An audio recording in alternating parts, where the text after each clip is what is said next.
Living beings, living things में दो चीज़ें आती थी हमारी, प्लांट्स एंड एनिमल्स। बहुत अच्छे से हम लोग बिल्कुल इसको क्लियर करते चलेंगे। इन्हीं एनिमल्स में हमको न्यूट्रिशन पढ़ना है। न्यूट्रिशन हमने आप लोगों को बताया था क्या होता है, मोड ऑफ टेकिंग फूड, खाना लेने का तरीका, okay, by any organism,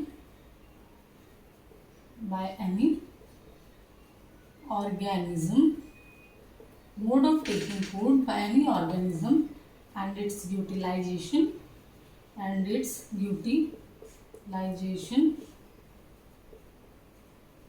by our body। ठीक है, खाना ले किसी भी ऑर्गेनिज्म के द्वारा खाना लेने का तरीका और उसका जो बॉडी में हम यूज़ करते हैं उसी को न्यूट्रिशन बोलते हैं। कि प्रीवियस चैप्टर में बिल्कुल क्लियर था हम लोगों की। अब हम लोग क्या देखते हैं कि न्यूट्रिशन हमें कहाँ से मिलता है बच्चों। न्यूट्रिशन हमें फूड से मिलता है। फूड में हम लोग क्या क्या खाते हैं, आप खुद से बताइए। हम लोग क्या खाते हैं, रोटी सब्जी चावल दाल, और जो लोग नॉन वेजिटेरियन है अंडा मांस मछली ये सब भी लेते हैं हम लोग, पनीर दूध सब कुछ लेते हैं। तो इनसे क्या हमें मिलता है, इनसे जो चीज़ें मिलती हैं, देखिए रोटी चावल से हमें क्या मिलता है, कार्बोहाइड्रेट्स। ठीक है, ये हमें रोटी चावल से मिलता है। चाहे तो आप यहाँ पे लिख लो रोटी चावल से। ठीक है, फिर दाल से हमें क्या मिलता है, दालों से हमें क्या मिलता है बच्चों, दाल से हमें प्रोटीन्स मिलते हैं। ठीक है, प्रोटीन्स मिलता है। घी तेल मक्खन ये सब जो चीज़ें हम लोग ले रहे हैं उनसे हम लोगों को क्या मिलता है, घी तेल से हम लोगों को फैट मिलता है। तो कार्बोहाइड्रेट प्रोटीन फैट्स। अब जब कभी भी आपको बोला जाएगा फूड, तो हम साइंस की लैंग्वेज में डायरेक्टली फूड नहीं बोल के क्या बोलेंगे, रोटी सब्जी चावल दाल नहीं बोल के क्या बोलेंगे, हमने कार्बोहाइड्रेट लिया, हमने दाल पिया मतलब हमने प्रोटीन लिया, हमने पनीर खाया मतलब हमने प्रोटीन लिया है। ठीक है, हमने घी तेल खाया बटर खाया मतलब हमने फैट लिया। तो जब भी फूड की बात करेंगे पूरे डाइजेशन के प्रोसेस में, तो आपको हमेशा कार्बोहाइड्रेट प्रोटीन फैट ये तीनों चीज़ें रहनी चाहिए माइंड में। Food means carbohydrate protein fat. ठीक है, और हम लोगों को विटामिन्स मिनरल्स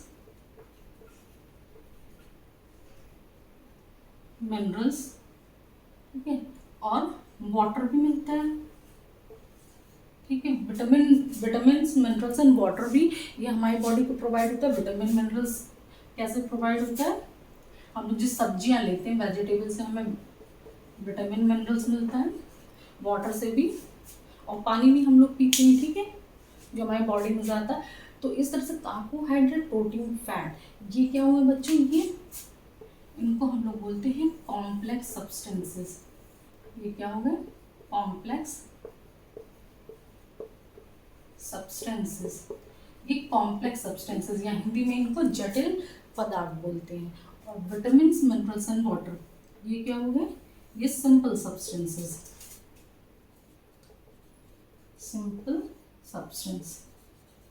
सिंपल मतलब सरल।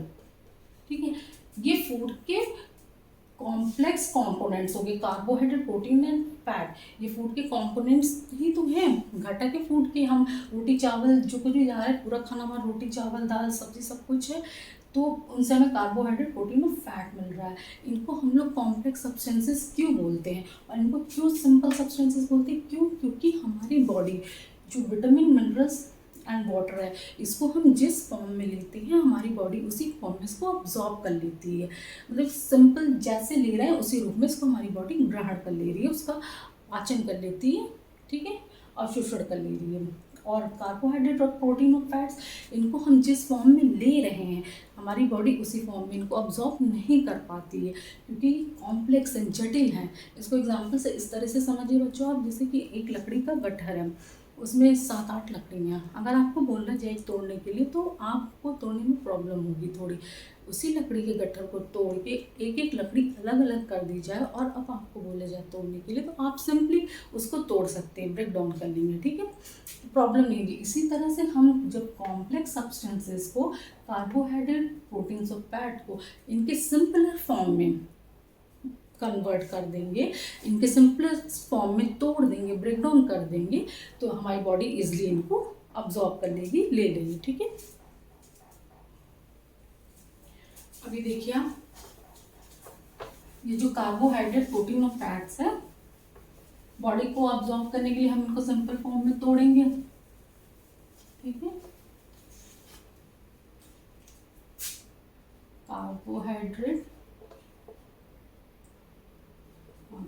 कार्बोहाइड्रेट्स, प्रोटीन्स, फैट्स, ठीक है। इनका ब्रेकडाउन करेंगे, सब कॉम्प्लेक्स है, इनको सिंपल फॉर्म में कार्बोहाइड्रेट्स को किसमें, ग्लूकोज में तोड़ देते हैं, ठीक है। इनका ब्रेकडाउन ग्लूकोज में होता है, प्रोटीन्स का इसमें होता है अमीनो एसिड में। ये क्या है, ये सिंपलेस्ट फॉर्म है जिसमें हमारी बॉडी इनको अब्जॉर्ब कर सकती है। फैट क्या है, फैट को फैटी एसिड एंड ग्लिसरॉल इसमें तोड़ देते, ठीक है। तो ये जो सिंपल सब्सटेंस है, हम सॉरी कॉम्प्लेक्स सब्सटेंस है हमारे, इनको सिंपल सब्सटेंस में तोड़ने का जो प्रोसेस है, सिंपल सब्सटेंस में तोड़ने का मतलब कि ब्रेक डाउन का, ब्रेक डाउन, ठीक है, ब्रेक डाउन का जो प्रोसेस है, इसे ही हम क्या बोलते हैं बच्चों, इसे ही हम लोग बोलते हैं डाइजेशन, मीन्स पाचन बोलते हैं, ठीक है। अभी समझ में आया, क्लियर हुआ कि डाइजेशन का प्रोसेस क्या है, the break down of complex substance into simple one, ठीक है, simple form is known as digestion. तो यहाँ से डाइजेशन की डेफिनेशन सबको क्लियर हो गया, लर्न नहीं करना बिल्कुल भी। हम खाना ले रहे हैं तो कैसे हमारी बॉडी में जो है अब्जॉर्ब नहीं हो पाएगा कॉम्प्लेक्स फॉर्म में, तो इसलिए उसको सिंपल फॉर्म में जो तोड़ देंगे उसी प्रोसेस को हम लोग डाइजेशन बोलते हैं, ठीक है बच्चों। अभी ये डाइजेशन का प्रोसेस कैसे हो रहा है हमारी बॉडी में, कैसे फूड जा रहा है, तो फिर उसके साथ क्या क्या हो रहा है हमारी बॉडी में, इस चीज़ को हम देखेंगे। फूड हमने ले लिया, फिर बॉडी के अंदर गया तो क्या हो रहा है, सिंपली हम एक 1 सेकेंड हम पहले डाइजेशन की डेफिनेशन लिख देते हैं, ठीक, तो आप लोगों को क्लियर रहेगा। Digestion, the breakdown of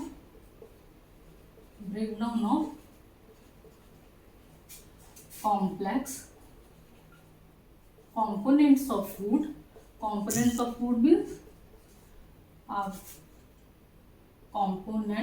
food, that is components of food, भोजन के वही घटक कार्बोहाइड्रेट, प्रोटीन एंड फैट्स। जब भी फूड बोलेंगे तुरंत आप लोग कार्बोहाइड्रेट, प्रोटीन, फैट, चाहे कुछ भी खा रहे हैं, कहीं भी खा रहे हैं, जब आप ये कैलकुलेट करना स्टार्ट कर देंगे, इससे मुझे कार्बोहाइड्रेट मिल रहा है, इससे मुझे प्रोटीन मिल रहा है, इससे मुझे फैट मिल रहा है, उस चीज़ की साइंस के अकॉर्डिंग बात कर रहे हैं, ठीक है। The breakdown of complex components of food into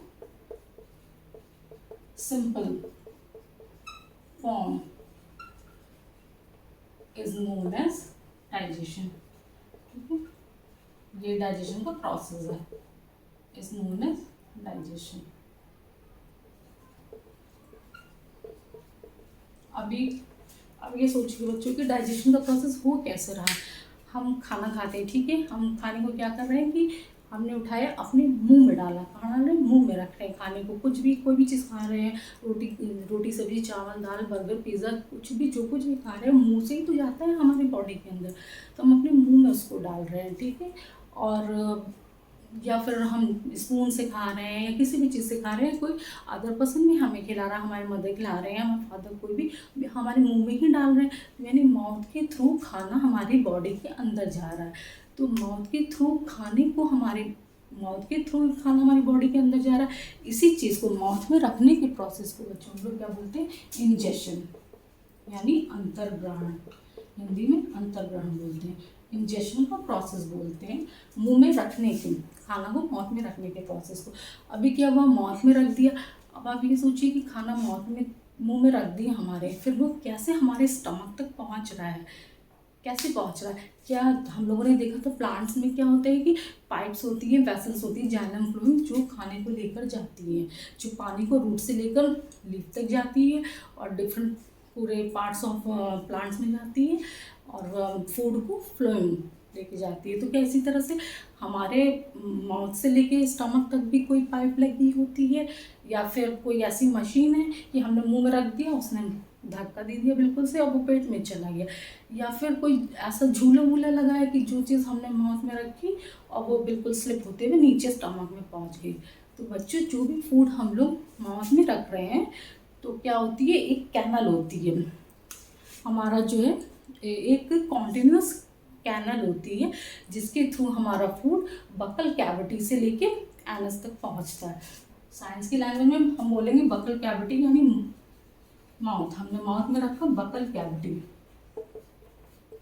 से एनस, ठीक है। एनस को हिंदी में हम लोग गूदा बोलते हैं, ठीक है। जब आप फ्रेश होने जाते हो ना, तो जो वेस्ट प्रोडक्ट, जो कुछ भी हमने खाया, जो यूटिलाइज हुआ हमारी बॉडी में, और different parts of different body के डिफरेंट पार्ट्स में चला गया और हमें न्यूट्रिएंट्स मिल गया, लेकिन जो वेस्ट प्रोडक्ट रहता है, यूरिन निकल जाता है टॉयलेट की थ्रू, और जो वेस्ट प्रोडक्ट्स हैं वो हम जब फ्रेश होने जाते हैं तो वो निकल जाता है, फेशियल मैटर सब निकल जाता है, ठीक है। तो there is a continuous canal running from our buccal cavity to anus, that is known as an alimentary canal, आहार नाल हिंदी में बोलते हैं, आहार नाल, ठीक है।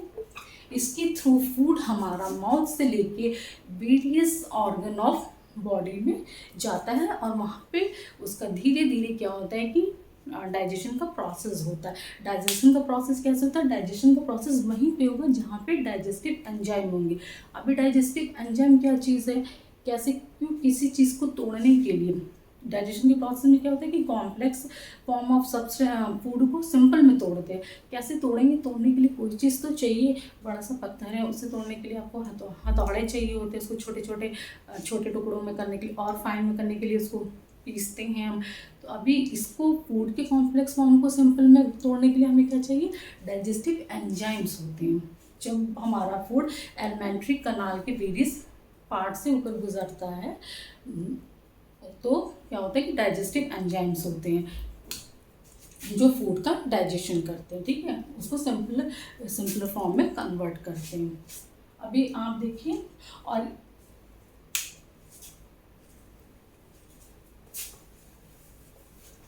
अब ये पूरी चीज पूरा हमारा बच्चों एलिमेंट्री कनाल, डाइजेस्टिव सिस्टम, एलिमेंट्री कनाल और जो भी डाइजेस्टिव ऑर्गन्स होते हैं जहाँ पे हमारा जिससे हमारे डाइजेस्टिव एंजाइम्स निकलते हैं, पाचक रस निकलते हैं जो फूड का डाइजेशन करते हैं, उनको मिला के हम लोग डाइजेस्टिव सिस्टम बोलते हैं, ठीक है। पूरा सिस्टम डाइजेशन हमने बता दिया। सिस्टम क्या? ग्रुप ऑफ ऑर्गन जो किसी फंक्शन को सेम परफॉर्म करते हैं। ये चीज़ हमने सर्कुलेटरी सिस्टम में पहले सिस्टम वर्ड आया था, वहाँ पे मैंने डिनोट किया था, group of organ that performs similar function, ठीक है। तो ये जो है बच्चों दो पार्ट से मिलकर बना होता है। एक है आपका elementary kanal, elementary kanal that is आहार नाल, आहार नाल, ठीक है। और दूसरा क्या है हमारा? एक्सेसरी ऑर्गन्स, ठीक है। एक्सेसरी ऑर्गन्स जो जरूरी ऑर्गन्स होते हैं हमारे वो होते हैं। इसमें क्या क्या आ जाएगा हमारा? जरूरी ऑर्गन्स में हमारा आ जाएगा लिवर आ जाएगा। पहले लिवर सबको पता है, यकृत। दूसरे नंबर पे आ जाएगा पैंक्रियास, पैंक्रियास हिंदी में इसको अग्नाशय बोलते हैं। तीसरे नंबर पे हमारा आ जाएगा लिवर, पैंक्रियास, गॉल ब्लैडर, ठीक है बच्चों, गॉल ब्लैडर, इसको हम लोग पित्ताशय हिंदी में बोलते हैं। अभी ये क्या है? एलिमेंट्री कनाल एक 33 फीट लंबी एक कनाल होती है जो हमारी बकल कैविटी से लेके हमारे एनस तक पूरी लगातार रहती है। और ये क्या करती है? ये मेन मुख्य रूप से फूड का डाइजेशन करती है। डाइजेशन, फूड का डाइजेशन करने में इसका मेन प्रोसेस होता है, मेन ये पार्ट होता निभाती है। और एक्सेसरी ऑर्गन्स होते हैं, ये खुद से डायरेक्ट नहीं करते, डायरेक्टली फूड का डाइजेशन नहीं करते, ये एलिमेंट्री कनाल को सपोर्ट करते हैं फूड का डाइजेशन करने में, ठीक है। तो ये फूड का डाइजेशन डायरेक्ट रूप से कौन करता है? डाइजेशन ऑफ फूड डायरेक्टली, ये डायरेक्टली करते हैं और ये इनडायरेक्टली करते हैं, ठीक है, डायरेक्टली करते हैं। तो अभी हम लोगों ने क्या क्या चीज़ें देख ली, डाइजेशन का क्या होता है ये हम लोगों को क्लियर है, ये ठीक है। कॉम्प्लेक्स को सिंपल में ब्रेक डाउन करने के प्रोसेस को डाइजेशन कहते हैं। उसको ब्रेक डाउन करने के लिए हमें क्या चाहिए होता है? हमें डाइजेस्टिव एंजाइम चाहिए होता है जो उसको तोड़ दे, ठीक है। डाइजेस्टिव एंजाइम हमें कहाँ से मिलेंगे? एलिमेंट्री कनाल से जब हमारा फूड जाएगा तो बहुत सारे ऑर्गन्स हैं जो एंजाइम्स को सीक्रेट करते हैं, वहाँ से हमें डाइजेस्टिव एंजाइम मिलेगा। और डाइजेस्टिव सिस्टम हमारा पूरा दो पार्ट में डिवाइड है, एक है एलिमेंट्री कनाल, दूसरा है एक्सेसरी ऑर्गन्स, ठीक है। एलिमेंट्री कनाल फूड का डायरेक्ट डाइजेशन करेगा और ये एक्सेसरी ऑर्गन्स हैं जो फूड का इनडायरेक्टली डाइजेशन करते हैं, मीन्स कि खुद से नहीं करते, ये इसको सपोर्ट करते हैं एलिमेंट्री कनाल को फूड का डाइजेशन करने में, ठीक है बच्चों। अब हमें एक रे डायग्राम के द्वारा देखेंगे कि कैसे फूड का डाइजेशन हो रहा है। पहले रे डायग्राम से क्लियर कर लेंगे, फिर इसके बाद ताकि हमको थोड़ा सा कॉन्सेप्ट, थोड़ा सा बेस मिल जाए, इसके बाद हम अच्छे से फुल पिक के द्वारा देखेंगे इसको, डाइजेशन ऑफ फूड। चलिए देखिए,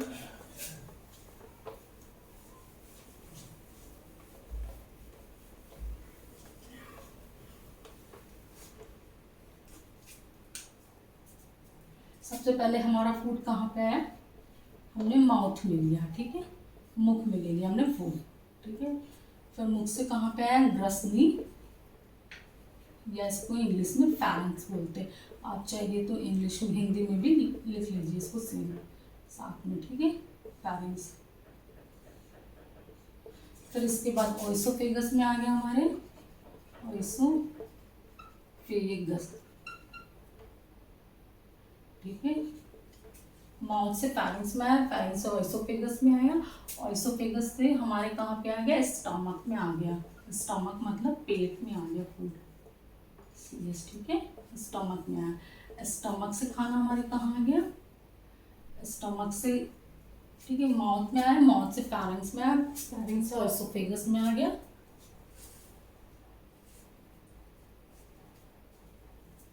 ठीक है बच्चों।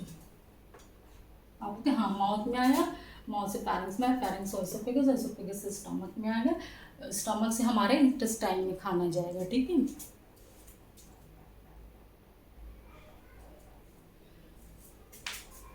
स्मॉल इंटेस्टाइन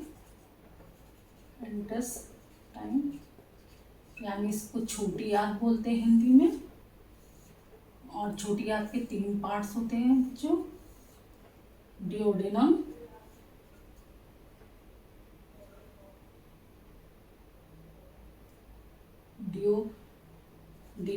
ठीक है, डिओडेनम,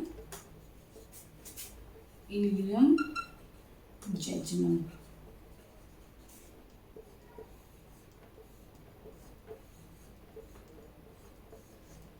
ठीक है। स्मॉल इंटेस्टाइन में डिओडेनम, इलियम एंड जेजुनम में। फिर स्मॉल इंटेस्टाइन से हमारे लार्ज इंटेस्टाइन में आ गया, लार्ज इंटेस्टाइन में। लार्ज इंटेस्टाइन के अगेन 3 पार्ट्स होते हैं, सीकम, कोलन एंड रेक्टम, ठीक है। ये हो गया सीकम आपका, ये हो गया कोलन और ये हो गया रेक्टम। तो अभी हम लोग ने रे डायग्राम के थ्रू देखा कि 1 2 3 4 5 पार्ट्स हैं जिनके थ्रू जा रहा है हमारा फूड। एक रे डायग्राम के द्वारा समझ, सबसे पहले हमने मुंह में रखा, मुंह से हमारा फैरिंक्स में आया, फैरिंक्स से ओइसोफेगस ग्रसनी में आया, ग्रसनी से ओइसोफेगस ग्रास नालिका में आया, फिर स्टमक हमारे पेट में आया, पेट से स्मॉल इंटेस्टाइन छोटी आंत में आया, छोटी आंत के बच्चों 3 पार्ट हैं, duodenum, jejunum and ileum, jejunum पहले होगा देन इलियम, ठीक है।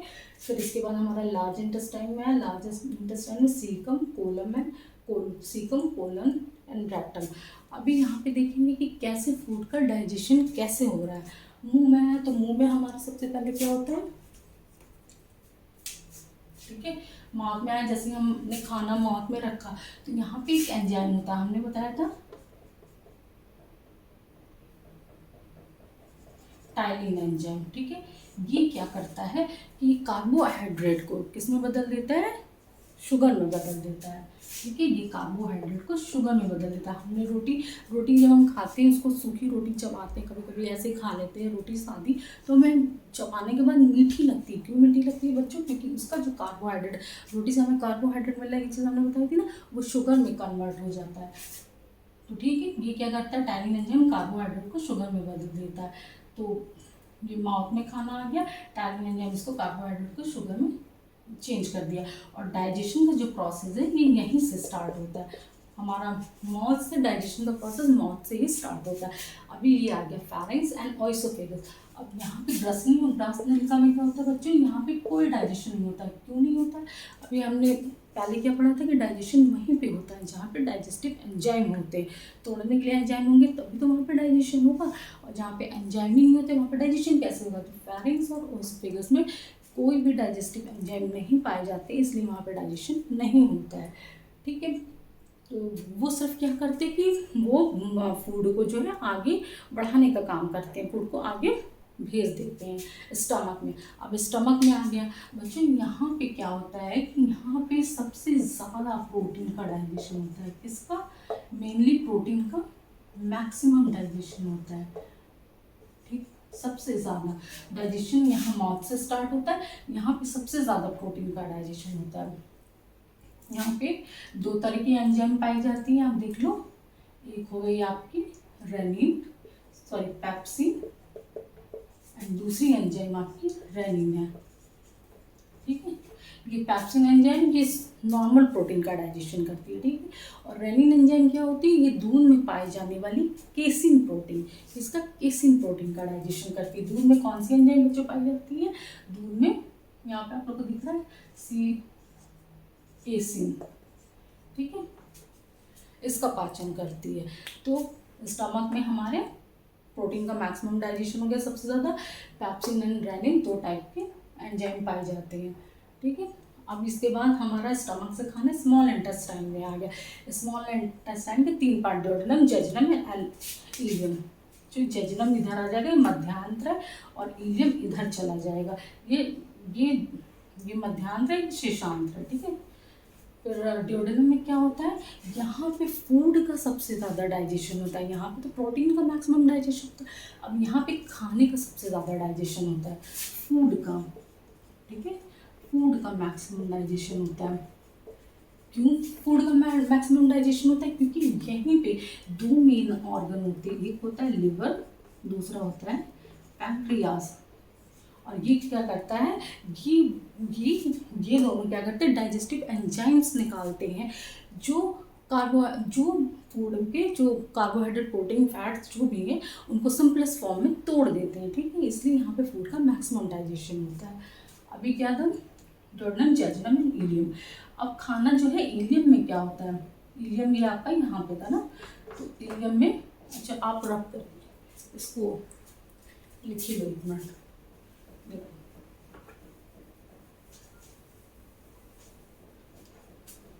ठीक है। ये ड्यूडेनम, फिर ये जेजुनम, ठीक, ये इलियम, ठीक है। मध्यांत, शेषांत, ठीक है। इलियम यहाँ पे डाइजेशन मनुष्य में जो होता है, ह्यूमंस में, यहाँ पे डाइजेशन कंप्लीट हो जाता है, ठीक है। अब यहीं पर डाइजेशन कंप्लीट हो गया तो फिर ये लार्ज इंटेस्टाइन की क्या ज़रूरत है, यहाँ पे फिर क्या हो रहा है, क्यों आ रहा है, ठीक है। ये चीज़ भी तो देखनी है। यहाँ पे मनुष्य में डाइजेशन कंप्लीट हो गया, ठीक है। अभी यहाँ पे लार्ज इंटेस्टाइन के 3 पार्ट्स हैं, सीकम, कोलम एंड रेक्टम, ठीक है बच्चों। सीकम में क्या होता है, यहाँ पे सेल्यूलोज का डाइजेशन होता है, सेल्यूलोज का डाइजेशन, ठीक है। अभी सेल्यूलोज का डाइजेशन क्या होता है, ह्यूमन बींग्स में नहीं होता है, सेलुलोज का डाइजेशन क्या होता है कि शाकाहारी जंतुओं में होता है, जैसे गाय है, गाय, ठीक है, जो हरे पौधे खाते हैं, हरे पेड़ पत्तियाँ खाते हैं, उन लोगों में होता है, शाकाहारी जंतुओं में डाइजेशन होता है। क्यों? क्योंकि उनमें वर्मी फॉर्म,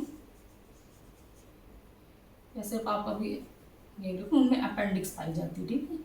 ये अपेंडिक्स पहले हम लोग में भी पाई जाती थी, ह्यूमंस में भी पाई जाती थी, बट अब ह्यूमंस में ये वेस्टिजियल ऑर्गन है, अवशेषी अंग हो गया। पहले पाई जाती थी बट अब नहीं पाई जाती, इसलिए सीकम में सिर्फ सेलुलोज का डाइजेशन होता है। सेलुलोज का डाइजेशन का होता है अपेंडिक्स में होता है, ठीक है बच्चों।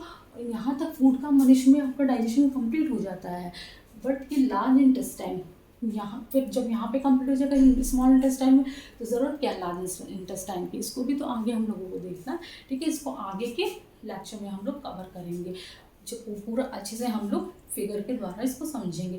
ये बेसिक लेआउट मैंने आपको बता दिया कि सबसे पहले खाना माउथ में आया, माउथ में क्या हुआ कि जैसे हमने रोटी ली, टाइलिन एंजाइम आया और उसने क्या किया, कार्बोहाइड्रेट को शुगर में कन्वर्ट कर दिया, ठीक है।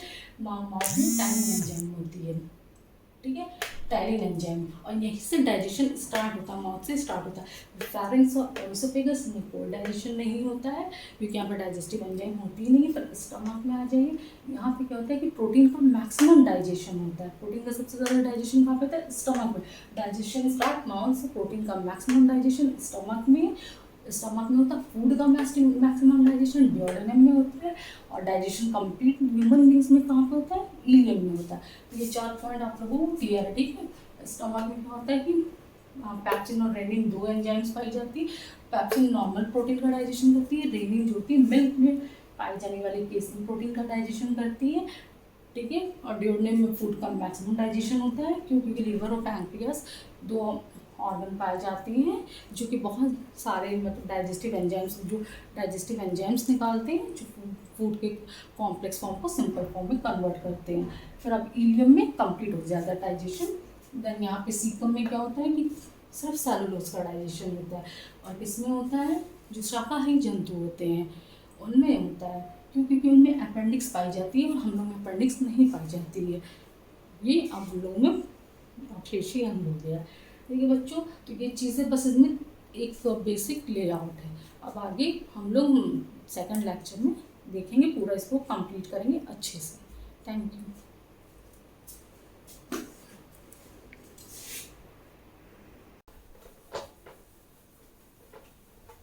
अभी हम लोग माउथ स्टार्ट करेंगे,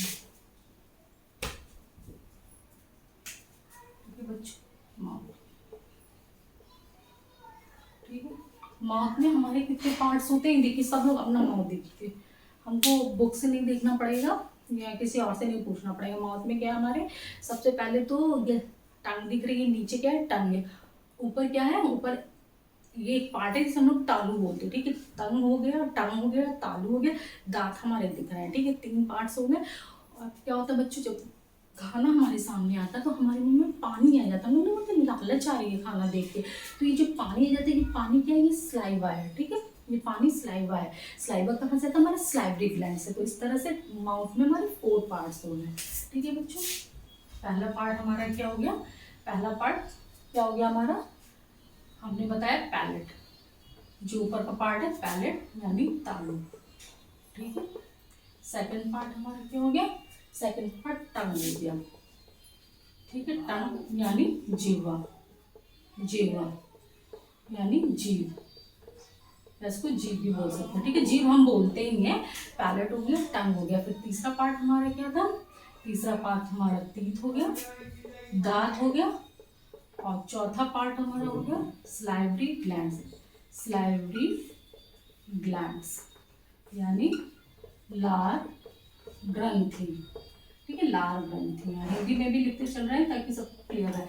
ये 4 पार्ट्स हो गए, पैलेट, टंग, टीथ और स्लाइवरी ग्लैंड्स, 4 पार्ट्स हमारे हो गए, ठीक है बच्चों। पैलेट में अब तालू में क्या है, तालू में हमारे कितने पार्ट्स हो गए, तालू में हमारे 3 पार्ट्स हो गए, 1 2 और 3।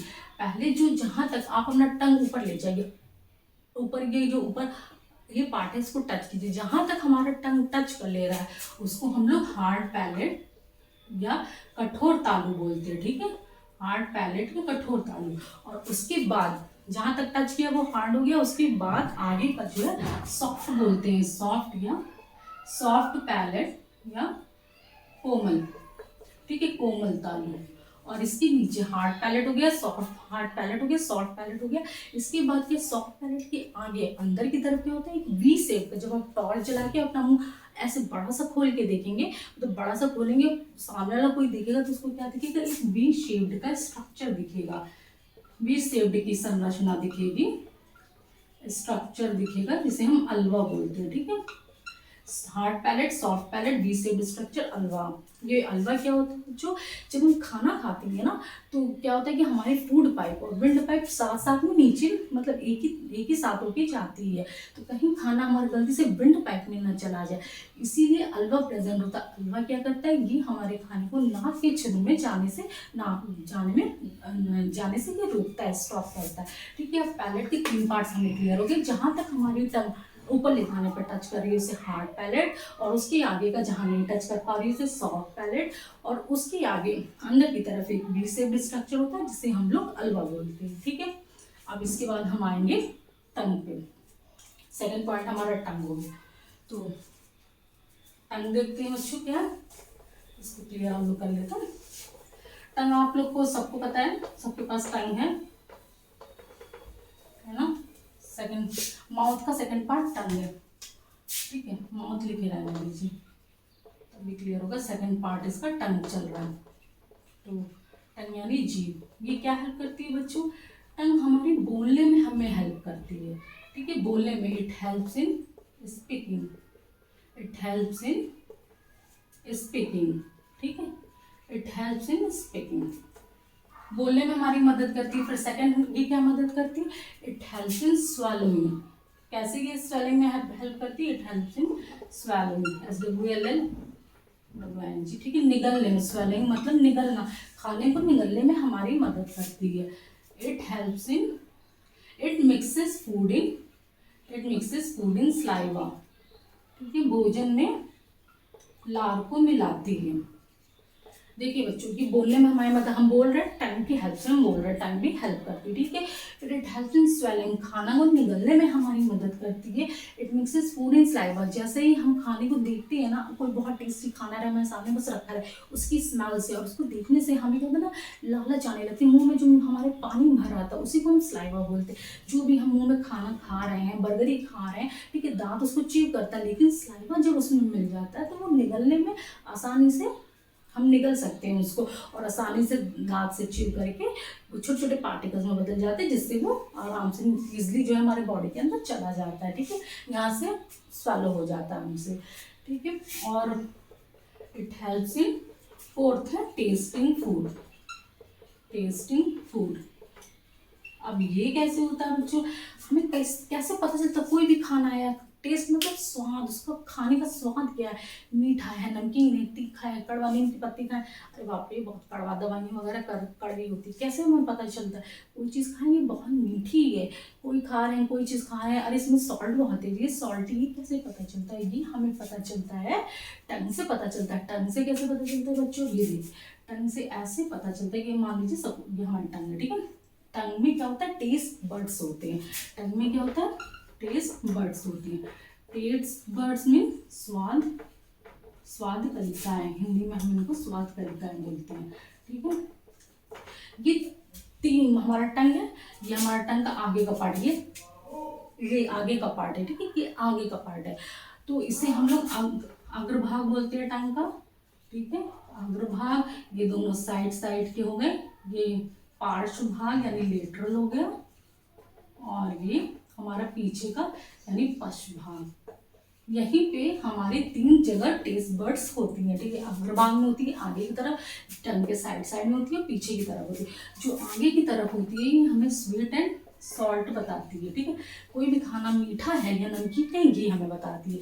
और जो साइड में होती है सौर बताती है यानी खट्टा बताती है, ठीक है, खट्टा बताती है। जो पीछे की तरफ होती है वो कड़वा या तीखा बताती है, कि कोई भी फूड कड़वा है या तीखा है, ठीक है बच्चों। कभी कभी हम नहीं हाजमोला वगैरह की टॉफी बचपन में खाते थे, तो उसको हम साइड में क्या करते थे, इधर साइड में ऐसे दांत के बगल में दबा लेते थे अक्सर टॉफी की, वो काफी देर तक मतलब रहे, खट्टा खट्टा सा एहसास हो, ठीक है, हमको खट्टा खट्टा फील हो। तो आगे का जो भाग है वो मीठा या नमकीन बताता है, साइड साइड का हमें सॉर बताता है, और पीछे का कड़वा या तीखा बताता है, ठीक है। इस तरह से फूड का टेस्ट हमें पता चलता है। तो टंग का सबसे main important work testing, food clear हो गया, फूड में सलाइवा को मिलाती है, स्वाद में हेल्प करती है, स्पीकिंग में, और इसके पार्ट्स क्लियर हो गए, ठीक है। अब टंग भी हमारा क्लियर हो गया। अब हमें पढ़ना है क्या, स्लाइवरी ग्लैंड, ठीक है। स्लाइवरी ग्लैंड्स यानी लार ग्रंथियां।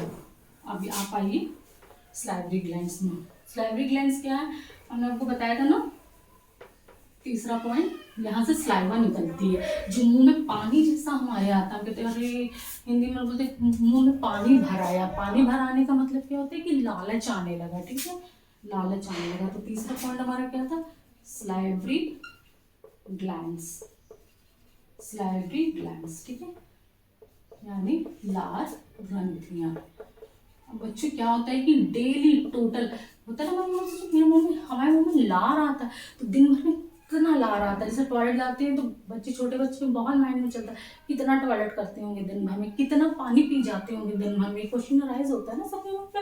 तो वैसे लार आता है, कितना लार आता है हमारे मुंह में, तो डेली 1.5 लीटर लार जो है, सलाइवा जो है, हम 1.5 लीटर सलाइवा जो है हमारे मुंह में आता है, ठीक है।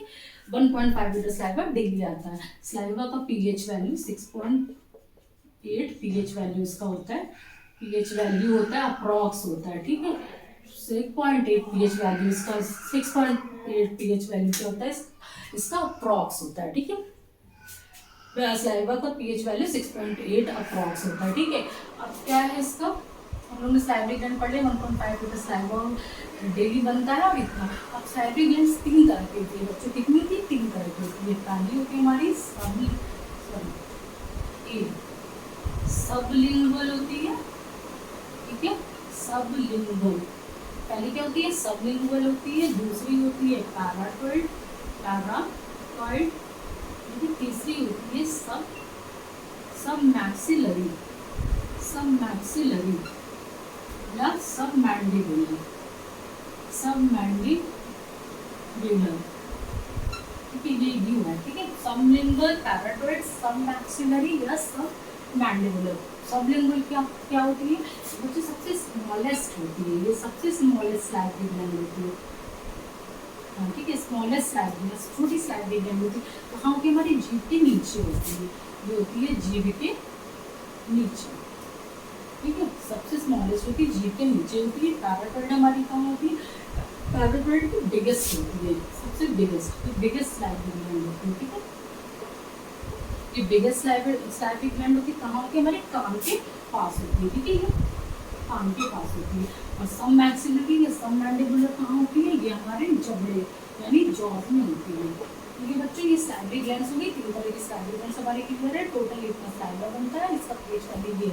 अब स्लाइवरी ग्लैंड से जो स्लाइवा बनता है वो क्या करता है, हमने पढ़ा था ना, वो कार्बोहाइड्रेट का इसमें सिंपल शुगर में ब्रेक डाउन कर देता है, डाइजेशन करता है ना कार्बोहाइड्रेट्स का, इसमें तोड़ देता है सिंपल शुगर में। तो स्लाइवा में हमारे 2 तरह की, कैसे तोड़ेगा, एंजाइम पाया जाएगा तभी तोड़ेगा, ठीक है, तोड़ने के लिए जो चाहिए, तो 2 तरह के एंजाइम पाए जाते हैं। एक पहला होता है टैनिन, टैनिन एंजाइम बताया था ना हमने, एंजाइम ये क्या करता है बच्चों, ये कार्बोहाइड्रेट्स को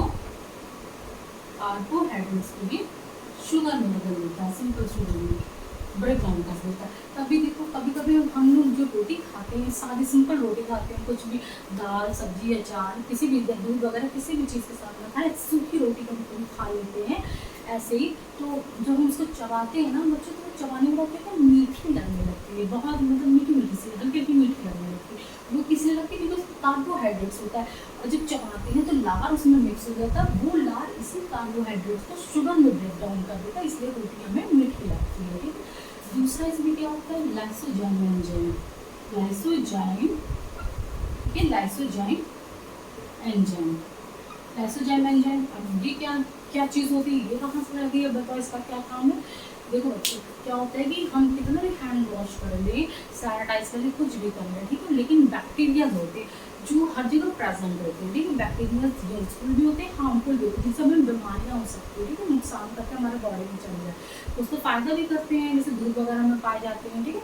लैक्टोबैसिलस सब कुछ नुकसान करते हैं। तो हम जब भी फूड खाते हैं लेते हैं, तो उनके साथ भी माइक्रोस्कोपिक होती है, हमें दिखती नहीं है, अपनी आँखों से नहीं दिख सकते, माइक्रोस्कोप से हमें देखते हैं, फूड के साथ ही चली जाती हैं, हमारे मुंह के अंदर चली जाती है। तो ये जो लाइसोजाइम एंजाइम होता है, अब वो अंदर चली गई और बैक्टीरिया हार्मफुल है, तो कुछ ना कुछ हमें बीमारी कर देगा, कोई दिक्कत करेगा, तो इसलिए इनको वहीं पे स्टॉप करने के लिए, रोकने के लिए क्या होती है, यहाँ पर लाइसोजाइम एंजाइम होती है। ये क्या करती है, फूड के साथ जो भी बैक्टीरिया हमारा अंदर आता है उसको डिस्ट्रॉय कर देती है। क्योंकि बच्चों, तो ये हमारा सैलरी ग्लैंड भी क्लियर।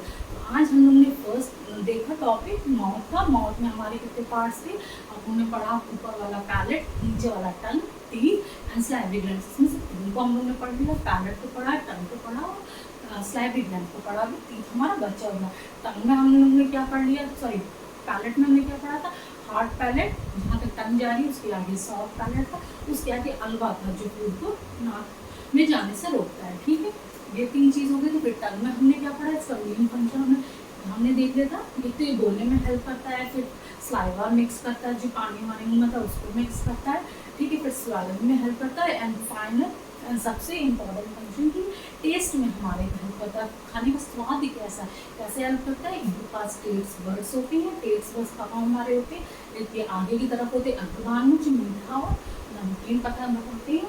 जो साइड में हमारे होते हैं वो क्या हमें बताते हैं, साइड में जो होते हैं वो हमें बताते हैं कि खट्टा, और जो पीछे होते हैं वो कड़वा या तीखा बताते हैं, ठीक है बच्चों, कड़वा या तीखा बताते हैं। तो ये हमारा क्लियर हो गया था। अब इसके बाद हम लोग आए थे किसमें, स्लाइवरी ग्लैंड्स में। स्लाइवरी ग्लैंड्स में डेली 1.5 लीटर का स्लाइवा बनता है। स्लाइवा का पीएच वैल्यू ये पूछ लिया जाता है 6.8 पीएच वैल्यू अप्रॉक्स होता है, ठीक है। अब स्लाइवरी ग्लैंड्स तीन तरीके की होती है, हमारे सॉरी टू होती है टैनिन। स्लाइवरी ग्लैंड्स तीन तरीके की होती है, हमने आगे पढ़ाया था, ये तो स्लाइवा है। कौन कौन सी थी, सबलिंगुअल, पैराटोइड, सब मैंडिबुलर।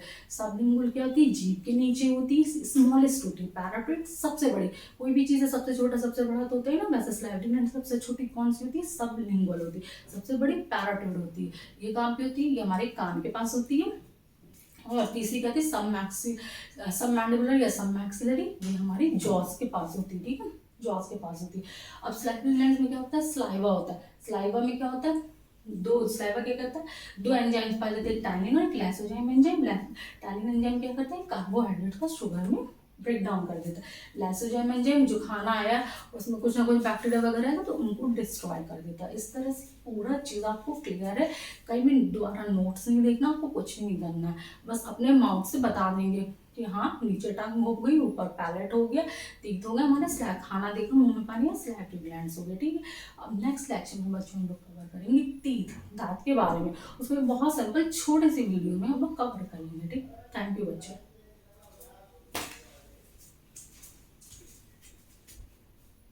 दांत क्या है, देखिए हमारा टीथ है, ये जो टीथ है ये हमारा ऊपर नीचे दोनों टीथ है, ये कहीं पे मतलब कैसे है, ये बीच में आके कैसे लटक गया है क्या, कहाँ कैसे लटका हुआ, ये मार्कर है, ये हमने पकड़ा है हैंड में तभी तो है। हम यहाँ पे जैसे इसको रख रहे हैं, यहाँ पे हम पकड़े, यहाँ से छोड़े, ये क्या हवा में लटक सकता है, नहीं लटक सकता, ठीक है। कहीं ना कहीं इसको फिक्स करना पड़ेगा, कोई ना कोई चीज़ इसको रखनी पड़ेगी, मतलब इसको स्टैंड रखना पड़ेगा जिसमें ये फिक्स रहे। तो इसी तरह से दांत हमारे फिक्स हैं। ऊपर वाला दांत कहाँ फिक्स है, ये जो ऊपरी जबड़ा है हमारा दिख रहा है, ऊपरी जबड़े में फिक्स है। तो ऊपरी जबड़े की हड्डी को हम लोग क्या बोलते हैं, मैक्सिला। ऊपरी जबड़े की हड्डी को क्या बोलते हैं, मैक्सिला। और नीचे वाला दांत निचले जबड़े में फिक्स है, निचले जबड़े के सॉकेट में फिक्स है। इसको हम लोग क्या बोलते हैं, निचले जबड़े के सॉकेट, निचले जबड़े की हड्डी को हम लोग मैंडिबल बोलते हैं, मैंडिबल, ठीक है, मैक्सिला एंड मैंडिबल। अब हो गया, ऊपर वाला दांत ऊपर में फिक्स है, ऊपर वाले जबड़े की हड्डी को मैक्सिला बोलते हैं, नीचे वाले जबड़े की हड्डी को मैंडिबल, दोनों फिक्स हो गए। अब बीच में क्या है, जो व्हाइट कलर का हमें दिख रहा है, ये क्या चीज़ है, ये हमारा दांत का सबसे आउटर लेयर है, चमकदार परत है, जो इनेमल का बना हुआ था। किसका बना रहता है, इनेमल, ये इनेमल का बना रहता है। इनेमल किसकी बनी रहती है, कैल्शियम फॉस्फेट की, किसकी, कैल्शियम फॉस्फेट, इनेमल हमारी कैल्शियम फॉस्फेट की बनी रहती है, ठीक है। इनेमल किसकी बनी होती है हमारी, कैल्शियम फॉस्फेट की बनी होती है। तो यहाँ तक हमारे क्लियर है बच्चों, मैक्सिला, मैंडिबल एंड इनेमल। अब according on the basis of teeth human beings have been categorised into 3 types. On the basis of teeth human beings have been categorised into 3 types. 3 भागों में ह्यूमन बींग्स को categorise किया गया दांत के base पे। कौन कौन से वो देखिए। फर्स्ट है हमारा थीकाडोन।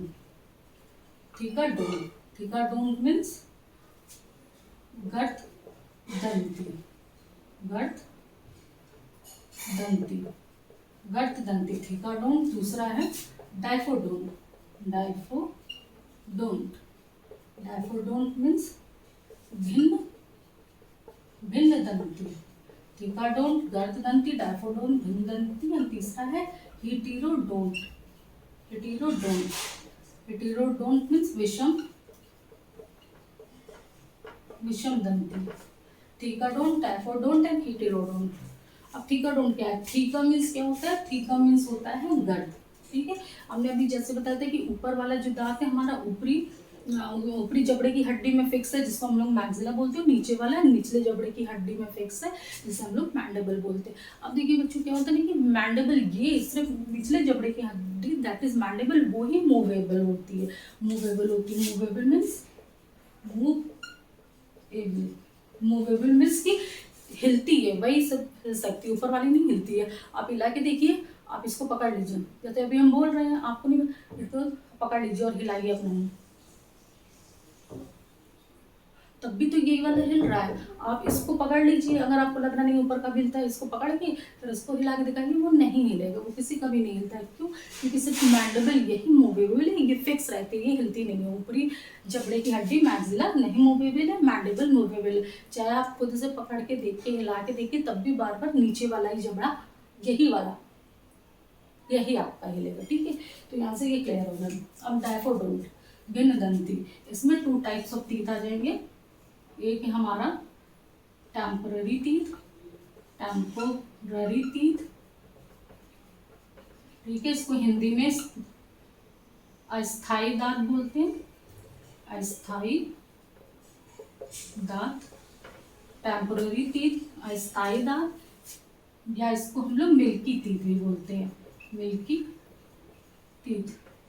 मिल्की टीथ जो छोटे बच्चों में नहीं रहते, दूध के दांत जिनको हम बोलते हैं, छोटे बच्चों बोलते हैं यार अभी तो इसके दूध के दांत निकले हुए हैं, फिर आगे चल के फिर ये टूट के गिर जाएंगे, फिर आगे चल के इनके दांत निकलेंगे परमानेंट वाले, ठीक है।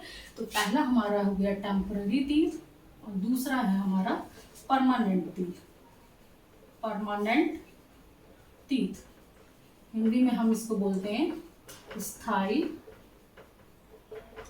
दांत, ठीक है। टेम्पररी टीथ पहला हो गया और दूसरा हमारा परमानेंट टीथ। अस्थायी दांत और स्थायी दांत, इसको अस्थायी दांत को दूध के दांत भी बोलते हैं। अब ये कितने होते हैं नंबर में देखिए, दूध के दांत हमारे होते हैं 20 और स्थायी दांत टोटल कितने होते सबको पता है हमारे कितने टोटल दांत होते हैं हमारे मुंह में, तो 32 दांत होते हैं, 32 टीथ होते हैं। परमानेंट हमारे 32 और मिल्की टीथ 20 होते हैं। अब ये कैसे 32 और 20 होते हैं ये आगे चल के अभी हम लोग देखते हैं, क्लियर करेंगे। अभी यहाँ पे आप बस इतना जान लीजिए कि मिल्की टीथ हमारे 20 होते हैं, बच्चों में 20 दांत होते हैं दूध के दांत, और 32 हमारे टोटल परमानेंट दांत होते हैं। अब तीसरा है हमें हीटेरोडोंट या विषम दंती पढ़ना है, आइए उसको देखते हैं। थर्ड वन हमारा हीटेरोडोंट या विषम दंती है। हीटेरोडोंट में कितने तरीके के दांत हैं बच्चों? 4 टाइप्स ऑफ टीथ हैं। हीटेरोडोंट में हमारे 4 टाइप्स ऑफ टीथ हैं। देखिए यहाँ पे पहले हम टीथ का नेम लिख ले रहे हैं, फिर यहाँ पे इसका वर्क लिख लेंगे, ठीक है, और यहाँ पे इसके नंबर लिख लेंगे, ठीक है। तो चार्ट बना लीजिए। 4 तरह के दांत हैं, इसे अच्छे से समझ लीजिएगा क्योंकि नंबर ऑफ टीथ पूछा जाता है बार बार कि हमारे कौन से दांत कितने हैं हमारे मुंह में। टोटल तो 32 है। पहला है इंसीजर्स, इंसीजर्स हिंदी में इसको बोलते हैं कृंतक, इंसीजर्स कृंतक। दूसरा है रत्नक, रत्नक या कैनाइंस, ठीक है। इंसीजर्स कृंतक रत्नक या कैनाइंस ये ऐसे हैं, ठीक है। तीसरा हमारा प्रीमोलर्स, प्रीमोलस, इंग्लिश हिंदी में इसको अग्र चवर्णक, अग्र चवर्णक। एंड फोर्थ वन इज आपका मोलस है, फोर्थ वन क्या है, मोलस यानी चवर्णक, ठीक है। Incisors, canines, premolars and molars, कृंतक, प्रदंत, चवर्णक एंड चवर्णक। अब इनके वर्क क्या होंगे, देखिए 4 तरह के दांत होंगे, इनका काम क्या है। इंसीजर्स हमारा कटिंग एंड स्लाइसिंग यानी काटने में और टुकड़े टुकड़े करने में हेल्प करता है, काटना हिंदी में लिख लीजिए, कटिंग एंड स्लाइसिंग में हेल्प करता है। अब प्रदंत किस चीज में हेल्प करता है, पियर्सिंग, PIRCING, पियर्सिंग यानी चीड़ फाड़, चीड़ फाड़।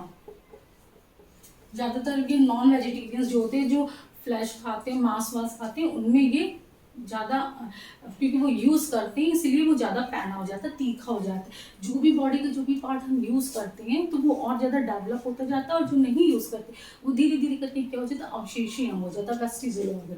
तो इंसीजर्स हो गया कटिंग एंड स्लाइसिंग में, कैनेंस हो गया ये चीड़फाड़ में, प्रीमोलस ग्राइंडिंग में, ग्राइंडिंग मीन्स पीसना, ठीक है, जैसे मिक्सी में पीसते हैं, पीसना। फिर मोलस हमारा फाइन ग्राइंडिंग, और अच्छे से इसको पीस देते हैं, ये फाइन ग्राइंडिंग। तो ये हमारा हो गया इनका वर्क। अब इनका नंबर क्या है, देखिए ये नंबर यहाँ लिख लीजिए, इनके नंबर कितने हैं। इंसीजर्स हमारे टोटल 18 नंबर्स हैं, कितने हैं, 8 हैं, 4 ऊपर और 4 नीचे। कैनिन्स हमारे कितने हैं, 4 इन नंबर्स, 2 ऊपर 2 नीचे।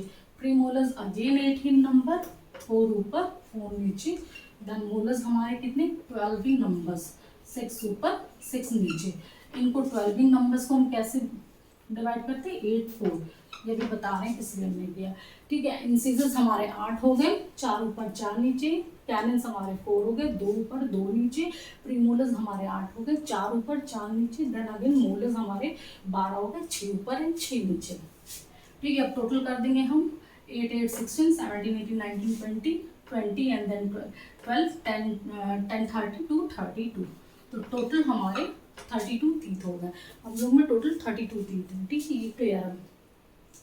अभी हम लोगों को देखना बच्चों में कैसे 20 टीथ हैं, बच्चों में 20 दांत कैसे कौन कौन से होते हैं।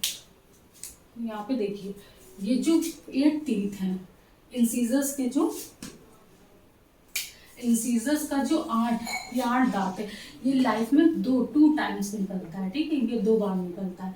फिर कैनिन्स का 4 दांत है, ये भी 2 बार निकलता है। एंड देन इसके बाद प्रीमोलस सिर्फ 1 बार निकलता है, 2 बार नहीं निकलता, सिर्फ ये 1 टाइम, ओके 1 टाइम। एंड मोलस जो है, मोलस के जो ये 8 दांत है, ये भी 2 टाइम्स निकलते हैं। तो यहाँ से क्या हो गया, ये 2 टाइम्स निकल रहे हैं, ये 2 टाइम्स निकल रहे हैं, इंसीजर्स 2 टाइम्स, कैनिन्स 2 टाइम। देन मोलस के 8 दांत 2 बार निकल रहे हैं। अब देख लीजिए कितने, 8 हो गया, 8 4 10 10 8 कितने हुआ,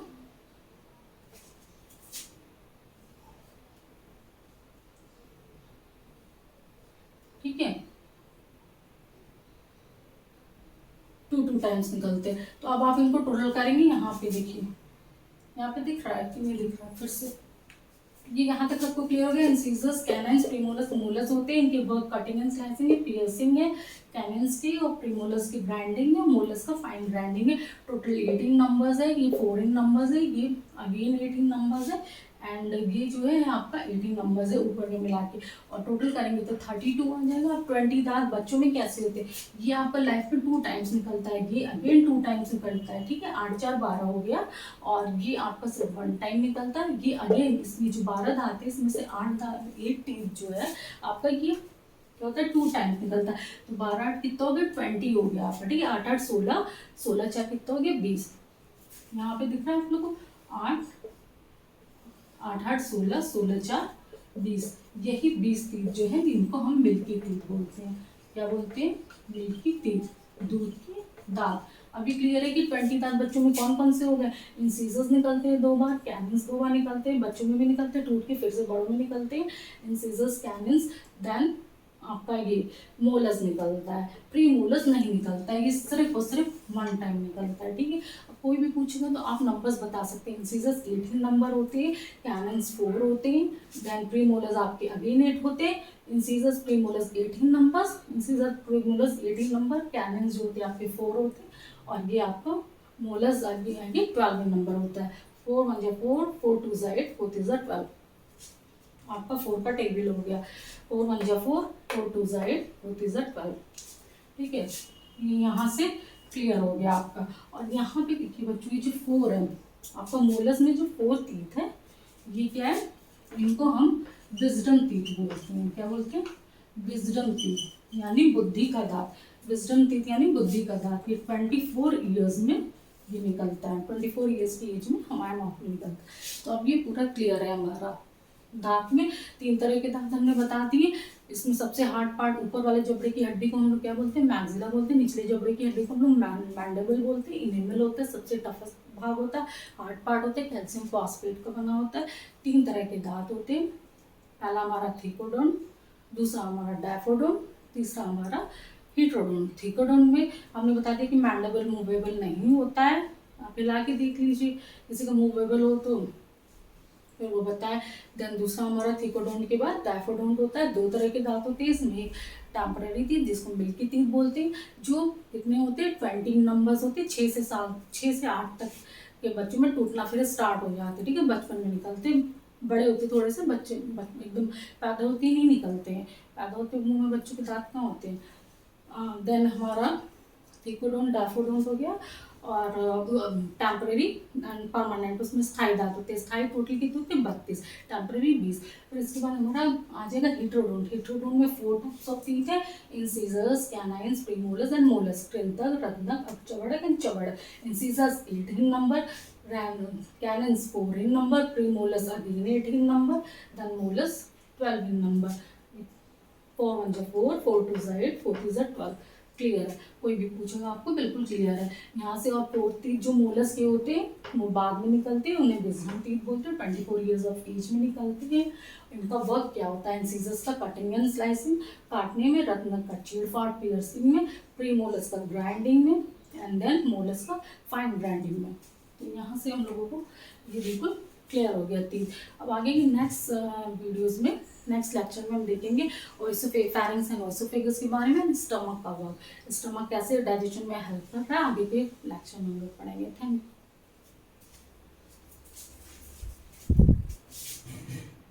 pharynx and oesophagus. Oesophagus Hindi में इसको ग्रसनी एंड ग्रास नलिका बोलते हैं। लिख लीजिए, ग्रसनी और ग्रास नलिका।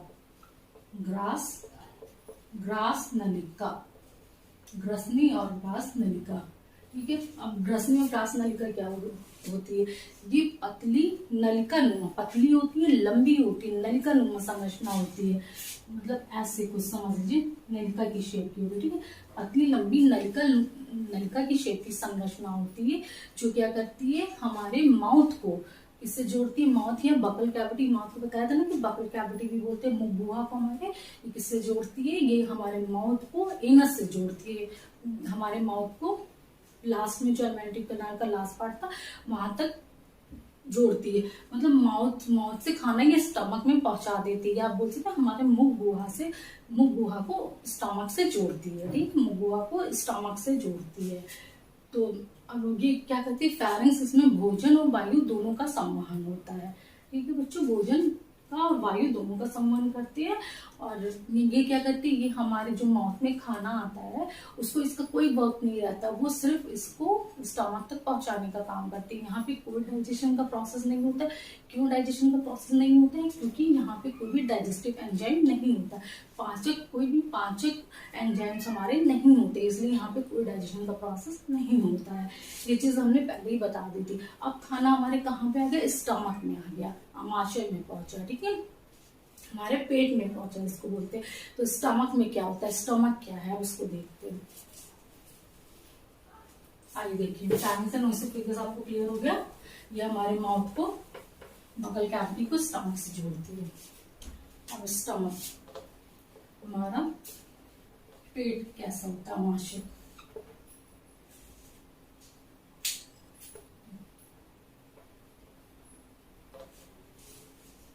हाँ, स्टमक।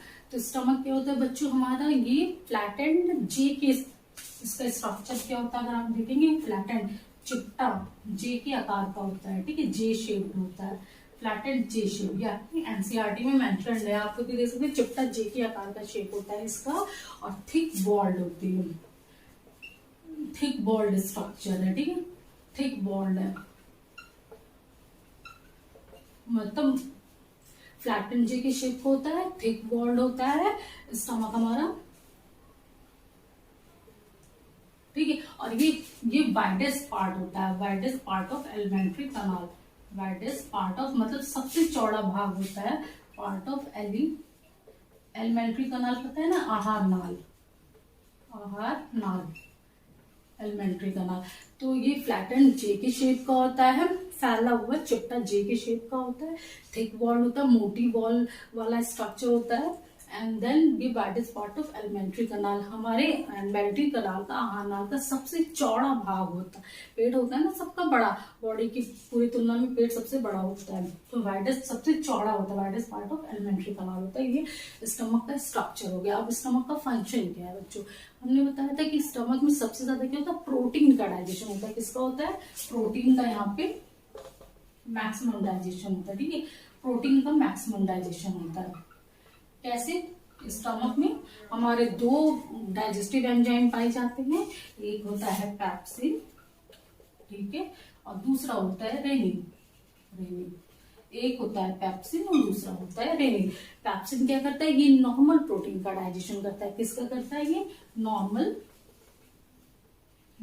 प्रोटीन्स का डाइजेशन करता है, ठीक है, नॉर्मल प्रोटीन्स का डाइजेशन करता है। रेनिन क्या करता है, ये मिल्क में पाए जाने वाली केसिन प्रोटीन का डाइजेशन करता है, ठीक है। स्टमक का स्ट्रक्चर हमने बता दिया, फ्लैटेंड जे शेप होता है, thick walled structure, widest part of alimentary canal होता है, जो एक तरफ जो फेरिंग्स और फेरिंग्स के थ्रू ओएसोफेगस से होता हुआ जो फूड हमारा आता है वो स्टमक में आता है, एक तरफ फूड को लेता है और दूसरी तरफ ये स्मॉल इंटेस्टाइन यानी छोटी आंत में खुलता है, ठीक है। और इसमें प्रोटीन का मैक्सिमम डाइजेशन होता है, पैप्सिन और रेनिन नाम की दो प्रोटीन होती है। पैप्सिन होती है नॉर्मल प्रोटीन का डाइजेशन करती है, रेनिन केसिन प्रोटीन का डाइजेशन करती है। अब स्टमक में क्या होता है, स्टमक की जो आंतरिक दीवार है, मतलब पेट की जो अंदर की दीवारें हैं, उनमें क्या पाया जाता है, गैस्ट्रिक ग्लैंड्स पाए जाते हैं, गैस्ट्रिक ग्लैंड्स, ठीक है, जिनसे गैस्ट्रिक जूसें निकलती हैं, गैस्ट्रिक ग्लैंड्स पाए जाते हैं जिनमें गैस्ट्रिक जूसें निकलती हैं। और HCl भी यहीं पे पाया जाता है। HCl हमें पता है ना सबको कि HCl सबसे स्ट्रॉन्ग एसिड होता है, HCl पाया जाता है। HCl का वर्क क्या होता है, देखिए बच्चों, जैसे हमने पढ़ा था कि माउथ में स्लाइवा होता है, जब हम खाना मुंह में लेते हैं तो कोई भी बैक्टीरिया आता है तो उसको डिस्ट्रॉय करने के लिए, वहीं पे खत्म करने के लिए एक लाइसोजाइम एंजाइम प्रेजेंट होता है स्लाइवा में। उसी तरह से हमारे पेट में HCl होता है, खाने के साथ कोई भी बैक्टीरिया आता है, अगर हार्मफुल बैक्टीरिया तो इसको वहीं पे डिस्ट्रॉय कर देता है। फूड में जो बैक्टीरिया आता है, फूड के बैक्टीरिया को ये क्या करता है, डिस्ट्रॉय कर देता है। और इसका क्या वर्क है, ये फूड के मीडियम को एसिडिक बनाता है, ठीक है, फूड के मीडियम को एसिडिक बनाता है, फूड मीडियम को एसिडिक बनाता है, वहां पे डिस्ट्रॉय कर देता है और फूड के मीडियम को एसिडिक बनाता है, ठीक है। HCl इतना स्ट्रॉन्ग एसिड है, आप सोचते हैं कि हमारे पेट में रहता है तो हमारे पेट को ही कैसे नहीं किसी भी चीज को गला देता है, कैसे नहीं गलाता, क्योंकि हमारे पेट में म्यूकस होता है, श्लेष्म होता है। एक चीज और होती है, म्यूकस होता है, यहाँ पे आपको दिख रहा है, यहाँ पे देते हैं, ठीक है, म्यूकस लेयर्स होती है, ये HCl से हमारे पेट को बचाती है, ठीक है। तो यहाँ तक हम लोगों का क्लियर हो गया। अब हमने देखा कि पेट में क्या होता है, सबसे ज्यादा प्रोटीन का डाइजेशन होता है, ब्रेक डाउन ऑफ प्रोटीन होता है, ठीक है, यहाँ पेट से स्टार्ट होता है और स्मॉल इंटेस्टाइन में प्रोटीन का डाइजेशन जाके कंप्लीट हो जाता है, ठीक है। माउथ में डाइजेशन का प्रोसेस स्टार्ट होता है, कार्बोहाइड्रेट का डाइजेशन माउथ से स्टार्ट होता है, पेट में हमारा प्रोटीन का डाइजेशन हो रहा है। अब आगे देखते हैं कि स्मॉल इंटेस्टाइन, लार्ज इंटेस्टाइन में क्या क्या हो रहा है, ठीक है। फूड यहाँ से स्मॉल इंटेस्टाइन में चला जाएगा, ठीक है बच्चों। तो आगे नेक्स्ट लेक्चर में हम लोग स्मॉल इंटेस्टाइन को कवर करेंगे, ठीक है। Thank you.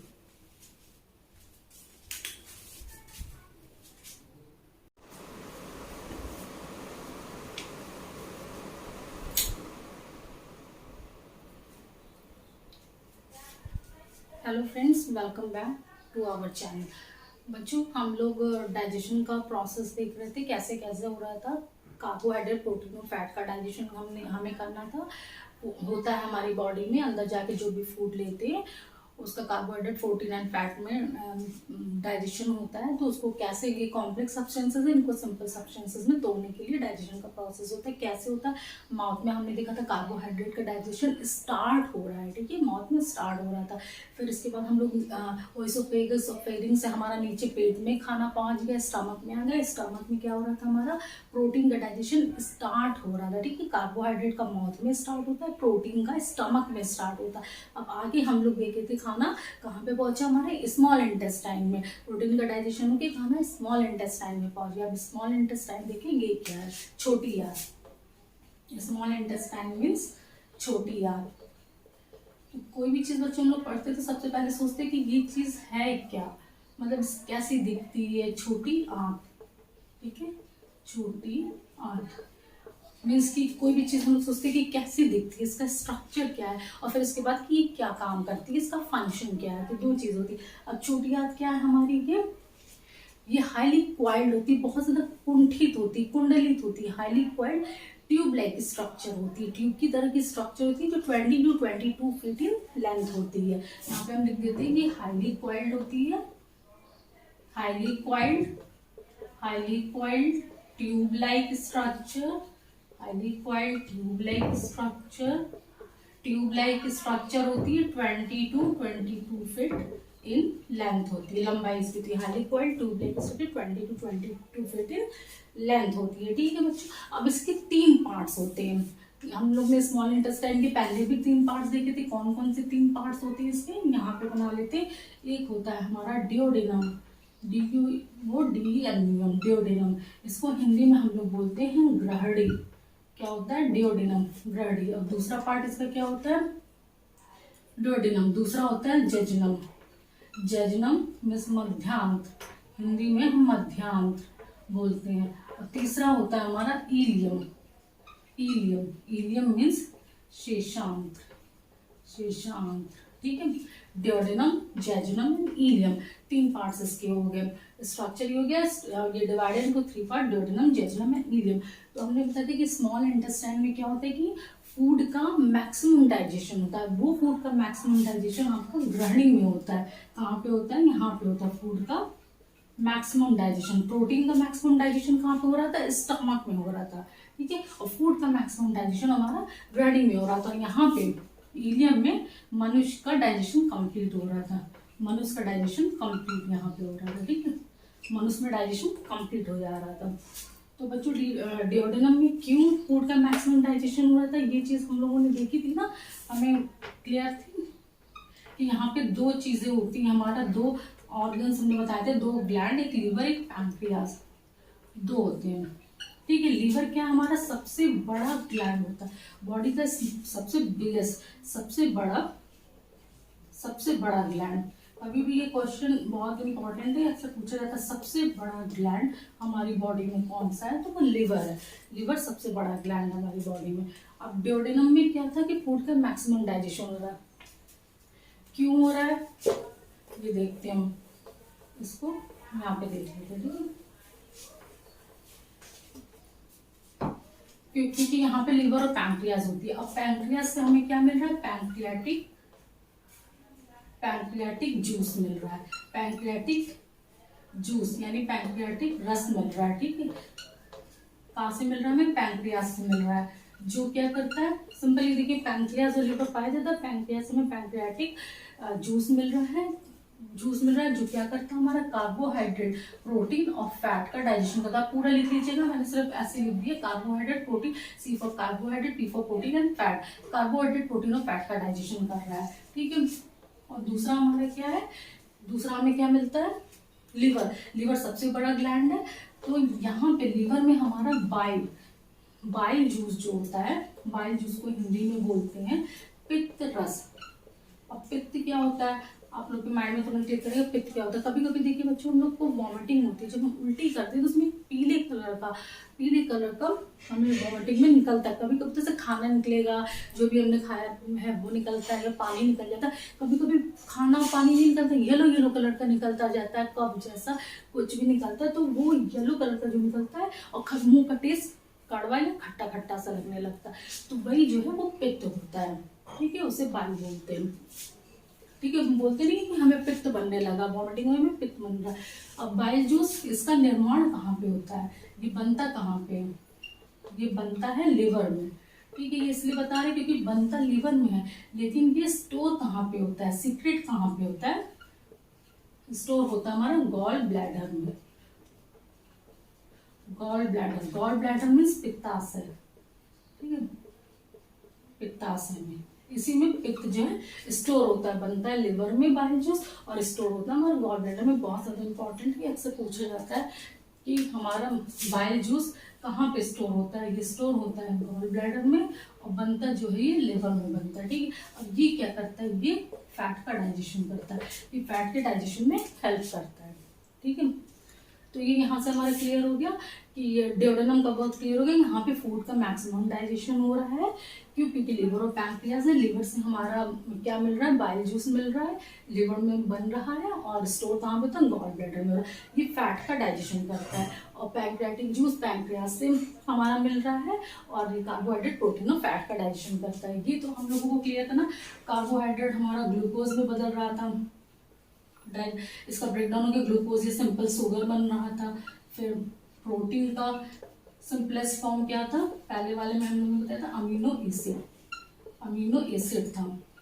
फैट किस में टूट रहा था, फैटी एसिड एंड ग्लिसरॉल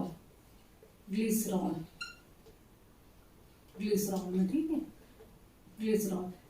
तो ये कार्बोहाइड्रेट प्रोटीन और फैट का डाइजेशन यहाँ पे हो रहा है। अब हमको पढ़ना है जेजुनम और इलियम। अब यहाँ पे क्या हो रहा है, ड्यूडेनम का तो काम हो गया हमारा, ये चीजें हो रही हैं कि यहाँ पे पैंक्रियाटिक जूस से कार्बोहाइड्रेट प्रोटीन और फैट का डाइजेशन और बाइल जूस, दो जूस मिल रहा है, ये जो है फैट का डाइजेशन कर रहा है। ठीक है, इस तरीके से कार्बोहाइड्रेट ग्लूकोज जैसे शुगर में, प्रोटीन अमीनो एसिड में, फैट फैटी एसिड और ग्लिसरॉल में। अब जेजुनम और इलियम का क्या काम है बच्चों? जेजुनम क्या है, जेजुनम और इलियम यहाँ पे फूड का अब डाइजेशन तो ऑलरेडी हो चुका है, इतना ज़्यादा फूड का तोड़ चुके, अब यहाँ पे बहुत कम आंशिक डाइजेशन होता है। ठीक है, आंशिक पाचन होता है, फूड का आंशिक डाइजेशन होता है। ज़्यादातर यहाँ पे क्या होता है, फूड का अब्जॉर्प्शन होता है, यानी अब्जॉर्ब करते हैं, अवशोषण। पाचन क्या था कि जो complex form of food, carbohydrate protein और फैट, उसको उनकी सिंपल फॉर्म ये glucose sugar amino acid fatty acid and glycerol, इसमें तोड़ देना। ठीक है, इसमें तोड़ देना। ये क्या था, ये हमारा जो है पाचन था, कॉम्प्लेक्स फॉर्म को सिंपल फॉर्म में तोड़ देना, ये हमारा जो क्या था, ये हमारा पाचन था। अब अवशोषण क्या है, वही जो खाना जो टूट गया, सिंपलेस्ट फॉर्म में आ गया, उसको अब्जॉर्ब करना बॉडी द्वारा। ठीक है, उसको बॉडी द्वारा अब्जॉर्ब करने को हम लोग अवशोषण कहते। तो जेजुनम और इलियम में फूड का आंशिक पाचन होता है, ज्यादातर अवशोषण होता है, फूड का ज्यादातर अवशोषण होता है। और इलियम में क्या था, मनुष्य में डाइजेशन कंप्लीट होता है। ठीक है, डाइजेशन कंप्लीट मनुष्य में इलियम में होता है। अब यहाँ पे क्या है कि छोटी आंत में फूड का क्या होता है, एसिमिलेशन होता है। एक टर्म आता है एसिमिलेशन, स्वांगीकरण। वो देखिए वो क्या चीज होता है, छोटी आंत में फूड का एसिमिलेशन होता है। एसिमिलेशन।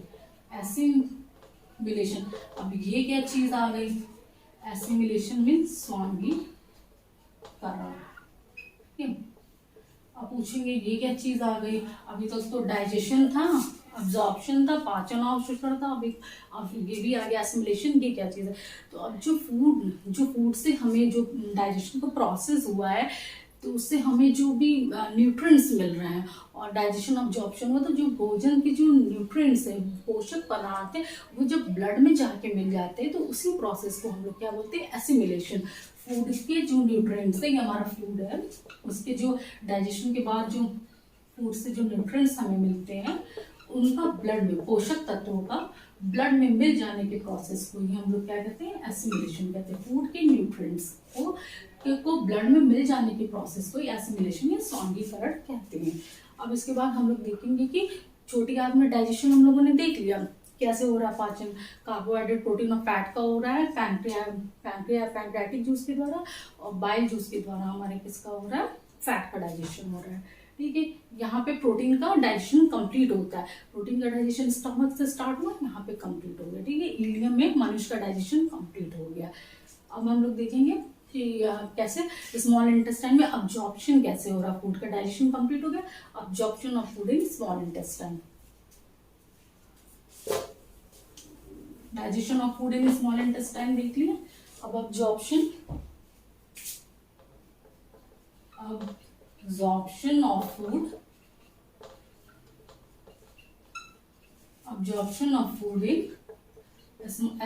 Small intestine. ठीक है, यानी छोटी आंत में फूड का अवशोषण ये कैसे होता है बच्चों। देखिए छोटी आंत में क्या होता है, छोटी आंत की जो आंतरिक दीवार होती है, आंत है उसके अंदर की जो दीवार है उसमें क्या होता है कि उंगली के नुमा, फिंगर लाइक, हमारा फिंगर है ना, तो फिंगर लाइक स्ट्रक्चर होते हैं, उनको हम लोग क्या बोलते हैं, वीलस बोलते हैं। सिंगल है तो वीलस या विलाई बोलते हैं।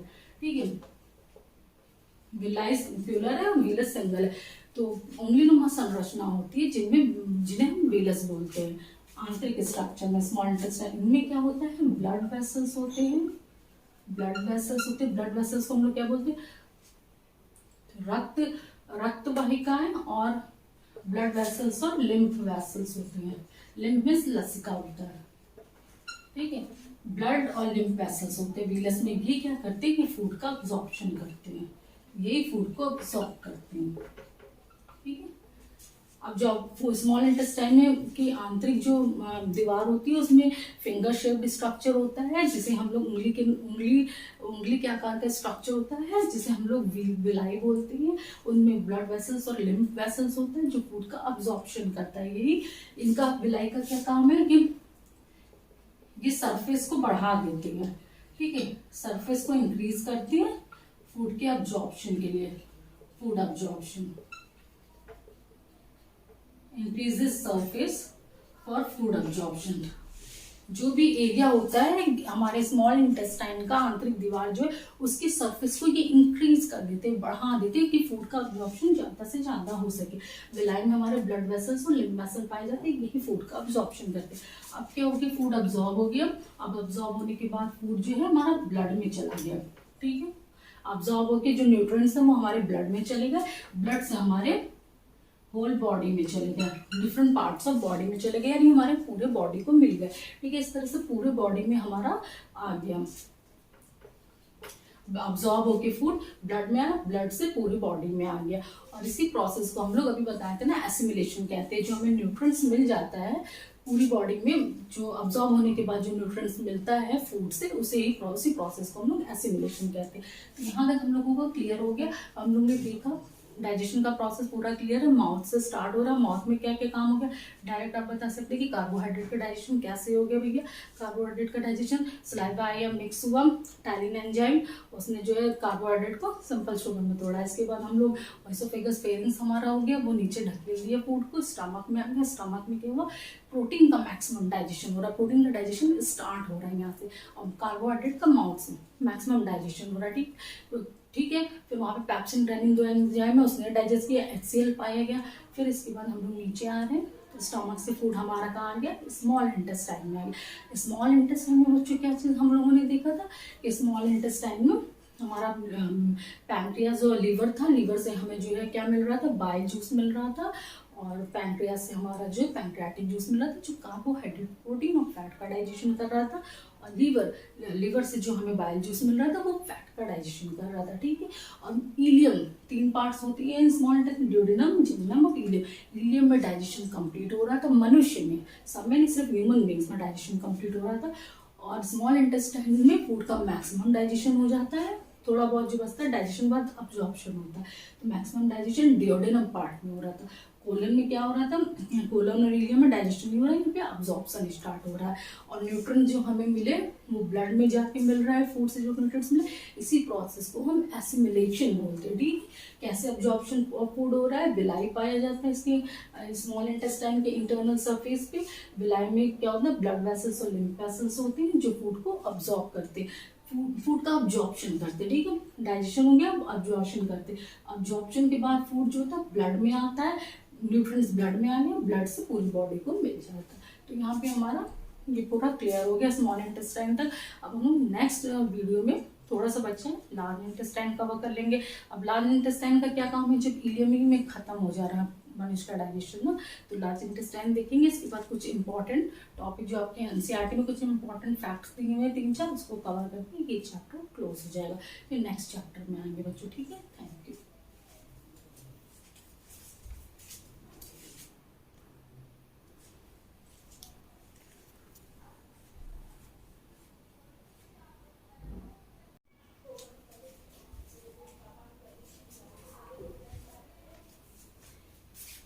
Hello friends, welcome back to our channel. हम दोस्तों, हम लोगों ने क्या पढ़ लिया था, हम लोगों ने पिछले लेक्चर में स्मॉल इंटेस्टाइन कवर किया था। अब हम लोगों को स्मॉल इंटेस्टाइन से लार्ज इंटेस्टाइन में फूड आ गया, देखते वहाँ पे क्या हो रहा है, क्योंकि ह्यूमन बींग्स में तो स्मॉल इंटेस्टाइन का जो थर्ड पार्ट था इलियम, उसमें फूड का डाइजेशन कंप्लीट हो गया था। अब लार्ज इंटेस्टाइन की फिर क्या ज़रूरत है, फिर लार्ज इंटेस्टाइन क्यों आया, तो ये आप देखिए, large intestine, large intestine means बड़ी आंत, बड़ी आंत। ये इसका नाम है बड़ी आंत, बट ये स्मॉल इंटेस्टाइन से छोटी होती है। स्मॉल इंटेस्टाइन बिल्कुल क्वाइल्ड, हमने होता है ना, हाईली क्वाइल्ड होती है, कुंडलित करके, लेकिन वो 22 फीट की होती है। और ये क्या होती है, ये 1.5 मीटर होती है। ठीक है, वो 20 से 22 फीट होती है, ये 1.5 मीटर होती है, छोटी होती है, बस इसका नाम ही है लार्ज इंटेस्टाइन, लेकिन ये स्मॉल इंटेस्टाइन से छोटी होती है, 5 फीट। ठीक है, और अब इसके 3 पार्ट्स होते हैं लार्ज इंटेस्टाइन के, कितने 3 पार्ट्स होते हैं, हम उनमें पढ़े थे ना, caecum, colon and rectum. Caecum, colon and rectum. Colon को हम लोग क्या बोलते हैं, बृहदांत्र, बृहद बोलते हैं ना, बृहद मतलब बड़ा, बृहद इसको आप लोग देख लीजिएगा, हिंदी स्पेल करने में थोड़ा सा डिफिकल्ट हो रहा है, बिकॉज साइंस के ज्यादातर वर्ड्स हम लोग इंग्लिश ही में बोलते हैं, पढ़ते हैं, हिंदी बहुत टिपिकल होता है। तो सीकम, कोलन एंड रेक्टम, बृहदांत्र, एंड देन दिस इज मलाशय। ठीक, ये मलाशय हो गया। अब सीकम में क्या होता है बच्चों, यहाँ पे हम लोगों ने देखा था कि यहाँ पे सेलुलोज का डाइजेशन होता है। किसका होता है, सेलुलोज का डाइजेशन। ठीक है, सेलुलोज का डाइजेशन होता है शाकाहारी जंतुओं में, शाकाहारी जंतुओं में होता है। सेलुलोज का डाइजेशन किसमें होता है, शाकाहारी जंतुओं में। गाय, भैंस, जो भी ये सब घास पेड़ पौधे खाते हैं, पत्तियां खाते हैं, उनमें होता है, क्योंकि सेलुलोज हमारे ह्यूमन बींग्स में नहीं पाया जाता है, इसलिए हम लोग का डाइजेशन इलियम में ही कंप्लीट हो जाता है। तो यहाँ पे शाकाहारी जंतुओं में सेलुलोज का डाइजेशन होता है। ठीक, अब हमारा जो है सीकम के जो राइट साइड में क्या होता है कि एक स्ट्रक्चर पाया जाता है दाईं तरफ, जिसे हम लोग अपेंडिक्स बोलते हैं। क्या बोलते हैं बच्चों, जिसे हम लोग अपेंडिक्स बोलते हैं, अपेंडिक्स। ठीक है, अपेंडिक्स क्या होता है, ये हमारे सेलुलोज के डाइजेशन में हेल्प करता है। ये शाकाहारी जंतु में सेलुलोज के डाइजेशन में अपेंडिक्स हेल्प करता है, बट अपेंडिक्स हम लोग में नहीं होता है, पहले था हम लोगों में, बट अभी ये अवशेषी अंग हो गया, वेस्टिजियल ऑर्गन हो गया। ठीक है, तो ये सीकम क्लियर हो गया। अब कोलन एंड रेक्टम का क्या यूज है, कोलन में क्या होता है कि वाटर का अब्जॉर्प्शन होता है, सबसे ज्यादा वाटर का अब्जॉर्प्शन होता है। ठीक है, जल का अवशोषण होता है। ठीक है, जो भी हमारा जो फूड आया, डाइजेशन के थ्रू जो फूड आया, उसका हम लोग अब्जॉर्प्शन देख लेते हैं, स्मॉल इंटेस्टाइन में अब्जॉर्प्शन हो रहा है। ठीक है, इसके बाद यहाँ पे इलियम तक कंप्लीट हो गया, तो सीकम में सेलुलोज का डाइजेशन हो रहा है, कोलन में वाटर का अब्जॉर्प्शन हो रहा है सबसे ज्यादा। फिर क्या होता है, वाटर और सॉल्ट का भी अब्जॉर्प्शन हो जाता है यहाँ पे। अब जो हमारा बच गया है, जो अनडाइजेस्टेड फूड बचा है, सब कुछ तो डाइजेस्ट नहीं होता, कुछ चीज़ ऐसे भी रहती है वेस्ट प्रोडक्ट जो अनडाइजेस्टेड होते हैं, वो सेमी सॉलिड फॉर्म में बचे हुए जो चीज़ होती हैं, जो वेस्ट प्रोडक्ट रहते हैं या वेस्ट प्रोडक्ट रहते हैं या अनडाइजेस्टेड जो फूड रहते हैं, वो इसमें सेमी सॉलिड फॉर्म में, सेमी सॉलिड फॉर्म में उनको हम क्या बोलते हैं, सेमी सॉलिड पीसेस के रूप में ये मलाशय में पहुंच जाती है। और हम जब मलाशय का लास्ट जो होता है एनस होता है, लास्ट स्ट्रक्चर एक एनस होता है, जिसे हम लोग ने गुदा बताया था, एनस होता है, वहां से जब हम बोलते हैं कि हम फ्रेश होने जा रहे हैं, जिसको नेचुरल कॉल बोलते हैं, मॉर्निंग में सब लोग जाते हैं खाना खाते, इस तरह से हम खाना खाएं, उसमें से जो भी हमारा पूरा प्रोसेस, डाइजेशन का प्रोसेस हुआ, अब्जॉर्प्शन का प्रोसेस हुआ, न्यूट्रिएंट्स हमारी बॉडी में गए, वहाँ पे हमको इस तरह से पोषक पदार्थ चले गए और हमें एनर्जी मिली, और हमारा बॉडी का सारा प्रोसेस अच्छे से हो रहे हैं। और जो अब अनडाइजेस्टेड बचा, जो डाइजेस्ट नहीं हो सका है, जो वेस्ट प्रोडक्ट बचा, वो एनस में आ गया और उसे हम अपने शरीर से बाहर निकाल देते हैं, जैसे फ्रेश होने जाते हैं उसके थ्रू एनस से बाहर निकाल देते हैं डेली। तो इस तरह से हमारा फूड का पूरा डाइजेशन बॉडी में कंप्लीट हो गया। खाना कैसे खा रहे हैं, मुंह में लिया इंजेक्शन, फिर पूरा बॉडी में बताया था ना, मुंह में जैसे खाना ले रहे उस प्रोसेस को रख रहे हैं तो इंजेक्शन बोलते हैं, पूरे बॉडी में उसका डाइजेशन का प्रोसेस हो रहा है। एनस और गुदा से जो बाहर निकलता है, हम फ्रेश होने जब जाते हैं उस प्रोसेस को हम इजेक्शन बोलते हैं। बाहर निकलने के, दिख रहा है सब क्लियर है, बाहर निकलने के प्रोसेस को वेस्ट प्रोडक्ट्स या अनडाइजेस्टेड फूड जो सेमी सॉलिड फॉर्म में बाहर निकलता हमारे बॉडी से, उसको हम लोग इजेक्शन बोलते हैं। माउथ से लेके पूरा एनस तक क्या हो रहा है, फूड का डाइजेशन हो रहा है, डाइजेशन के बाद अब्जॉर्प्शन हो रहा है, कैसे न्यूट्रिएंट्स जो है हमारी बॉडी को मिल रहे हैं, और इसके बाद जो वेस्ट प्रोडक्ट है वो कैसे निकल जा रहा है, खाना खाया जो हम लोगों ने कैसे खा रहे हैं, वो कैसे टूट रहा है, क्योंकि वो कॉम्प्लेक्स फॉर्म में था, कैसे टूट के सिंपल फॉर्म में बदल रहा है, सिंपल फॉर्म से कैसे हमको एनर्जी मिल रही है, न्यूट्रिएंट्स मिल रहे हैं, पूरी बॉडी में कैसे चले जा रहे हैं, और कैसे वाटर ऑब्जॉर्ब हो रहा है हमारी बॉडी में, और फिर जो वेस्ट प्रोडक्ट है, सब कुछ तो डाइजेस्ट नहीं हो जाएगा, कुछ वेस्ट भी रहेगा, तो वो कैसे बाहर निकल रहा है, ठीक है, एनस के थ्रू बाहर निकल रहा है। हम लोग रोज सुबह सुबह जाते हैं ना, सबको एक टाइम तो सभी जाते हैं, मिनिमम डेली टीचर्स को फ्रेश होने जाते हैं, ठीक है, एनस के थ्रू बाहर निकल जाता है। अब हम लोगों को कुछ इंपॉर्टेंट फैक्ट्स हैं जो एनसीईआरटी में दिए गए हैं बच्चों, कुछ रोचक जानकारियां, तो उसे हम लोग देख लेते हैं, 3-4 पॉइंट, ज़्यादा नहीं है। देखिए अब क्या होता है कि जैसे कि हमने बताया था, जो शाकाहारी जंतु होते हैं, गाय भैंस, जो ये सब जो कुछ भी होती है, ये क्या करते हैं, घास खाते हैं, घास में क्या होती है बच्चों, सेलुलोज होती है, ठीक है। अब ये कुछ भी खाते हैं, कोई भी चीज़ इन्हें दो तो ये जल्दी से क्या कर लेते हैं, जल्दी से उसे निगल लेते हैं, स्वैलो कर लेते हैं, और वो खाना क्या होता है, सीधे इनके स्टमक का एक पार्ट है, जिसे रुमिनेंट बोलते हैं। क्या बोलते हैं, जो शाकाहारी जंतु होते हैं, शाकाहारी जंतु, उनका फूड स्टमक का एक पार्ट है जिसे रूमेन बोलते हैं, ठीक है। कोई भी चीज़ जैसे ही उन्होंने खाया, वो तुरंत जल्दी से निगल लिया, मुंह में लिया, तुरंत उसको पूछते कुछ नहीं है, डायरेक्ट निगल लेते हैं जल्दी से, और फिर वो कहाँ आ जाता है, स्टमक का एक पार्ट होता है जिसे हम लोग रूमेन बोलते हैं, वहाँ पे चला जाता है, वहाँ पे फूड पहुँच जाता है, तो उसका पार्शियल डाइजेशन होता है, पूरा डाइजेशन नहीं होता, आंशिक डाइजेशन होता है, तो उसको हम लोग क्या बोलते हैं, उस फूड को हम लोग कट बोलते हैं, पार्शियल डाइजेशन, आंशिक डाइजेशन के बाद वो फूड कट बन जाता है, ठीक है। अब क्या होता है, जब गाय भैंस फ्री बैठे रहते हैं, हम समझने के लिए बता रहे हैं कि फ्री बैठे रहते हैं, उनके पास कोई काम वाम नहीं रहता, आराम से बैठे हुए, तो वो खाना, ये कट जो है वो वापस निकल के उनके मुंह में आ जाता है, वो बैठ के आराम से उसको चबाते रहते हैं, फिर उसको कूचते हैं, फ्री टाइम में आराम से धीरे धीरे कूचेंगे, चबाएंगे, और इस चीज़ को हम क्या बोलते हैं, जुगाली करना। जो आप देखते नहीं कि गाय भैंस दिन भर मुँह चलाती रहती हैं, तो वो यही जुगाली करते हैं, पहले तो खाना जैसे है उसको जल्दी से निगल लेंगे, पेट में चला गया, पेट के रूमेन में चला गया, और यहाँ पे फूड का आंशिक डाइजेशन हुआ, पार्शियल डाइजेशन, अब इस फूड को कट बोल दिए। अब जब फ्री टाइम मिला आराम से, तो उसको वापस मुंह में लेके फिर इसके बाद उसको फिर से चबाते रहते, धीरे धीरे अच्छे से चबाते रहते हैं, ठीक है। और इस प्रोसेस को हम लोग क्या बोलते हैं, रुमिनेशन बोलते हैं, रुमिनेशन, इस प्रोसेस को रुमिनेशन बोलते हैं।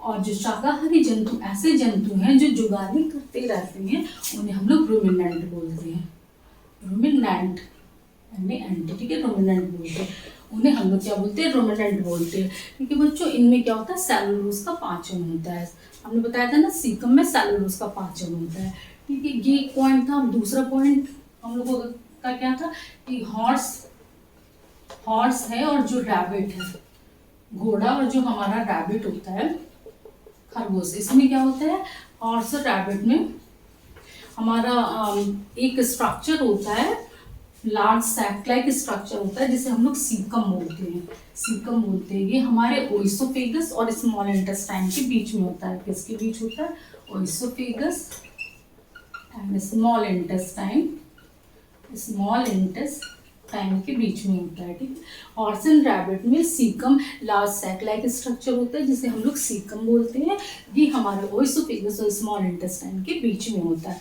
तो 2 पॉइंट हो गया। तीसरा पॉइंट क्या बताया गया था इसमें कि अभी हम लोग क्या बोलते हैं कि फूड को हम लोग मुंह में लेते हैं, माउथ में लेते हैं, माउथ से खाते ही हमारा डाइजेस्टिव सिस्टम में जितने भी डाइजेस्टिव ऑर्गन्स हैं वो सब मिलके और जो एलिमेंट्री फिनाल है फूड का डाइजेशन करती है। ठीक है, डाइजेस्टिव जूसेस वगैरह होते हैं। अब कुछ ऐसे भी हैं, अब आप कभी सोचिए कि जिसके पास मुंह ही नहीं है, कोई डाइजेस्टिव सिस्टम ही नहीं है, तो उसमें फूड का डाइजेशन कैसे होता है। अगर जिसके पास माउथ नहीं तो खाना कहाँ पे लेगा, आपने कहाँ जाएगा। तो एक ऑर्गेनिज्म है जिसको हम लोग अमीबा बोलते हैं। आप जानते होंगे, नहीं जानते हैं तो हम बता रहे हैं आप लोगों को कि अमीबा है, ये सिंगल सेल का है, सिंगल सेल, रेड कलर से दिख रहा है, सिंगल सेल्ड ऑर्गेनिज्म है।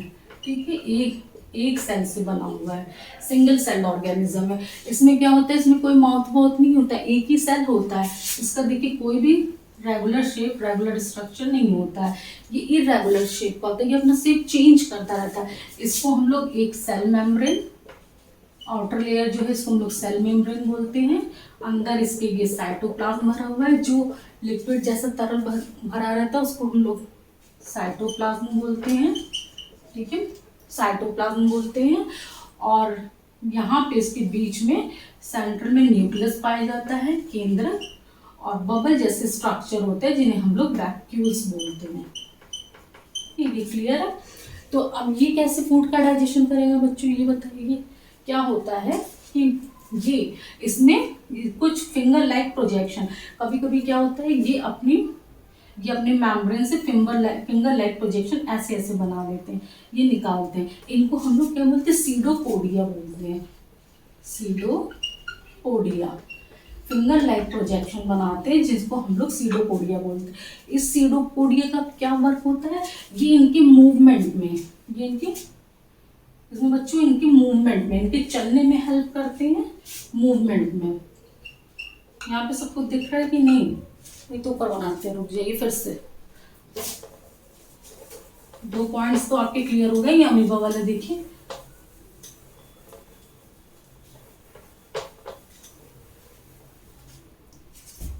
ये हम लोग ने बनाया था, ये अमीबा था। ठीक है, इरेगुलर शेप एंड साइज का होता है, इसको हम लोग ने बोला था सेल मेम्ब्रेन। ठीक है, ये साइटोप्लाज्म लिक्विड जो भरा रहता है अंदर उसको हम लोग साइटोप्लाज्म बोल रहे थे। और यहाँ पे ये न्यूक्लियस होता है बीच में, केंद्रक। ठीक है, और यहाँ पे बबल लाइक स्ट्रक्चर होता है जिसे हम लोग वैक्यूल्स बोल रहे थे। क्या बोल रहे थे, वैक्यूल्स बोल रहे थे। अभी क्या होता है कि इसमें ये अमीबा जो होता है ये फिंगर लाइक प्रोजेक्शन बनाता है, उंगली की नुमा संरचना बना देता है, सेल मेम्ब्रेन से निकलता है, जिसे हम लोग इनको सीडोपोडिया बोलते हैं, सीडोपोडिया। और ये किस में हेल्प करता है, ये मूवमेंट में हेल्प करता है, मतलब चलने में, इसके आगे बढ़ने में, और फूड कैप्चर करने में, फूड को पकड़ने में। अब क्या होता है, सपोज देखिए सीडोपोडिया बन गया, कैसे अभी अपना फूड लेते हैं। यहाँ पे मान लीजिए कोई ऑर्गेनिज्म है, ठीक है, कुछ है इंसेक्ट वगैरह, ये फूड है। अब इन्होंने क्या किया कि ये इस तरह से ये सीडोपोडिया इन्होंने बनाया, ये इसको और बड़ा कर लेते हैं, ऐसे करके इसको पूरा ऐसे घेर लेते हैं, यहाँ से इसको पूरा अंदर घेर लेते हैं। तो ये फूड इनके यहाँ से यहाँ चला जाता है, अंदर चला जाता है। अब जो ये फूड अंदर चला गया, मतलब इसको ट्रैप कर लेते हैं, फंसा लेते हैं अपने उसमें, सीडोपोडिया से फंसा लेते हैं। जब भी इनको फील होता है ये सीडोपोडिया बनाते हैं, उसको बढ़ाते फिर ये सेल मेम्ब्रेन के थ्रू ये अंदर चला जाता है इनका फूड। अब यहाँ पे अंदर चला गया तो अब क्या हुआ कि डाइजेस्टिव जूसेस जो रहते हैं, डाइजेस्टिव जूस जो पाचक रस रहते हैं, उसके द्वारा इसका ब्रेक डाउन हो जाता है। ब्रेक डाउन हो जाता है और जो न्यूट्रिएंट्स मिलते हैं वो ये अमीबा ले लेता है। इस तरह से अमीबा अपना भोजन ग्रहण कर लेता है और जो वेस्ट प्रोडक्ट रहते हैं फिर वो खोल देगा, ये इसी सेल मेम्ब्रेन के थ्रू सीडोपोडिया ओपन होते हैं, बाहर आ जाते हैं, निकल जाते हैं, ठीक है, एक्सपेल कर देता है। तो इस तरह से ये अपना भोजन कैसे लेते हैं, अपने बॉडी के सरफेस किसी भी जगह से, यहाँ से भी सीडोपोडिया बना लेंगे, यहाँ से भी बना लेंगे, कहीं से भी बना लेते हैं। इनके पास कोई माउथ भी नहीं होता है, कोई डाइजेस्टिव सिस्टम नहीं होता है। तो 3 पॉइंट्स हो गए। चौथा एक हम लोग ने शाकाहारी जंतु में देख लिया था, कैटल वगैरह कैसे करती है, जुगाली करती रहती हैं, गाय भैंस खाना आराम से फ्री टाइम में पहले अंदर ले ली फिर जुगाली कर रही है। फिर हम लोगों ने सेकंड पॉइंट देख लिया था, हॉर्स और रैबिट में क्या होता है, सीकम पाया जाता है स्मॉल ओएसोफेगस और स्मॉल इंटेस्टाइन के बीच में। फिर अब वो जंतु जिनके माउथ नहीं है, डाइजेस्टिव सिस्टम ही नहीं है, वो कैसे लेते हैं, वो अपने बॉडी के सरफेस से सीडोपोडिया बना लेते हैं, जैसे अमीबा एग्जाम्पल था, सीडोपोडिया बनाते हैं, इस तरह से अपना भोजन ट्रैप करके उसमें ले लेते हैं, फंसा लेते हैं। अब लास्ट पॉइंट हमारा था एक डायरिया। डायरिया अक्सर सुनते ना बच्चों, छोटे छोटे बच्चों को ज़्यादा उल्टी दस्त होने लगता है, बिल्कुल पानी जैसा, उनको बार बार जाते हैं तो पानी जैसे स्टूल पास होता है, ठीक है, वाटरी स्टूल, डायरिया। डायरिया, ठीक है, डायरिया की स्पेलिंग आप लोग एक बार देख लीजिएगा, ठीक है। तो इसमें क्या होता है कि वाटरी स्टूल होता है, वाटरी स्टूल होता है, पानी जैसा बिल्कुल स्टूल निकलता है। तो इससे क्या होता है, लॉस ऑफ वाटर हो जाता है, लॉस ऑफ वाटर होता है बॉडी में, और सॉल्ट की भी कमी हो जाती है, क्योंकि पानी के साथ सॉल्ट भी निकल जाता है। ये क्यों होता है बच्चों, क्योंकि कभी कभी इनडाइजेशन का प्रॉब्लम हो जाता है, या फिर जो है फूड पॉइजनिंग हो जाती है, सही से डाइजेशन का प्रोसेस सही से नहीं होता, फूड पॉइजनिंग, या फिर इन्फेक्शन के कारण भी हो जाता है। इन्फेक्शन इनडाइजेशन फूड पॉइजनिंग के थ्रू होता है। तो उसमें क्या होता है कि लूज मोशन, जिसको हम लोग बोलते हैं दस्त लगने लगते हैं, लूज मोशन होने लगता है, ठीक। तो ये इसमें पानी की कमी हो जाती है, सॉल्ट की कमी हो जाती है, तो हम लोग क्या बोलते हैं, इस घोल देते हैं ORS जिसको बोलते हैं। इसका फुल फॉर्म क्या होता है, oral rehydration, oral rehydration solution, oral rehydration solution. ORS का घोल नहीं बोलते कि ORS का घोल पिलाओ। अब ये ORS का घोल क्या होता है, इसमें क्या होता है कि पानी को हम लोग बॉईल कर लेते हैं, बॉईल करने के बाद उसको ठंडा करते हैं, वाटर को हम लोग बॉईल करते हैं, बॉईल करने के बाद उसको कूल करते हैं, कूल करने के बाद उसमें पिंच ऑफ, चुटकी भर सॉल्ट और शुगर मिलाते हैं, ठीक है, सॉल्ट और शुगर मिलाते हैं, यही इसी चीज़ को हम लोग बोलते हैं ORS का घोल, ठीक है। डायरिया क्लियर हो गया। तो यही 4 पॉइंट्स आपको इम्पॉर्टेंट रोचक जानकारियों या इम्पॉर्टेंट फैक्ट के रूप में लास्ट में मेंशन किया था बच्चों। यहाँ पे हमारा पूरा ये डाइजेशन इन ह्यूमन बींग्स या न्यूट्रिशन इन एनिमल्स का चैप्टर कंप्लीट हो जाता है। हमें पूरा क्लियर है, हम लोग ने देख लिया था कैसे माउथ में आया, माउथ में हमारा कार्बोहाइड्रेट का डाइजेशन हो रहा है, स्टार्ट हो रहा है, देन इसके बाद ओइसोफेगस फेरिंग्स सिर्फ फूड को स्टमक में पहुंचा रहा है, देन थर्ड हमारा स्टमक में है, स्टमक में आपका प्रोटीन का मैक्सिमम डाइजेशन होता है, प्रोटीन का डाइजेशन स्टार्ट हो रहा है यहाँ से।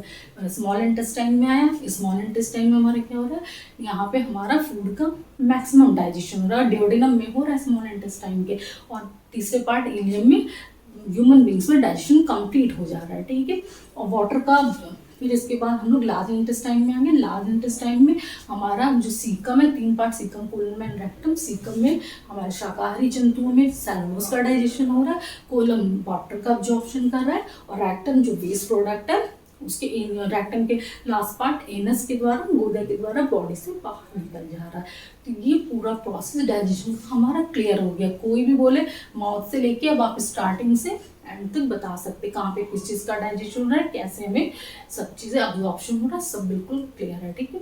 अब हम लोग नेक्स्ट वीडियो में नेक्स्ट चैप्टर जो 3rd चैप्टर आपका NCERT का उसको कवर करेंगे, ठीक है बच्चों। Thank you.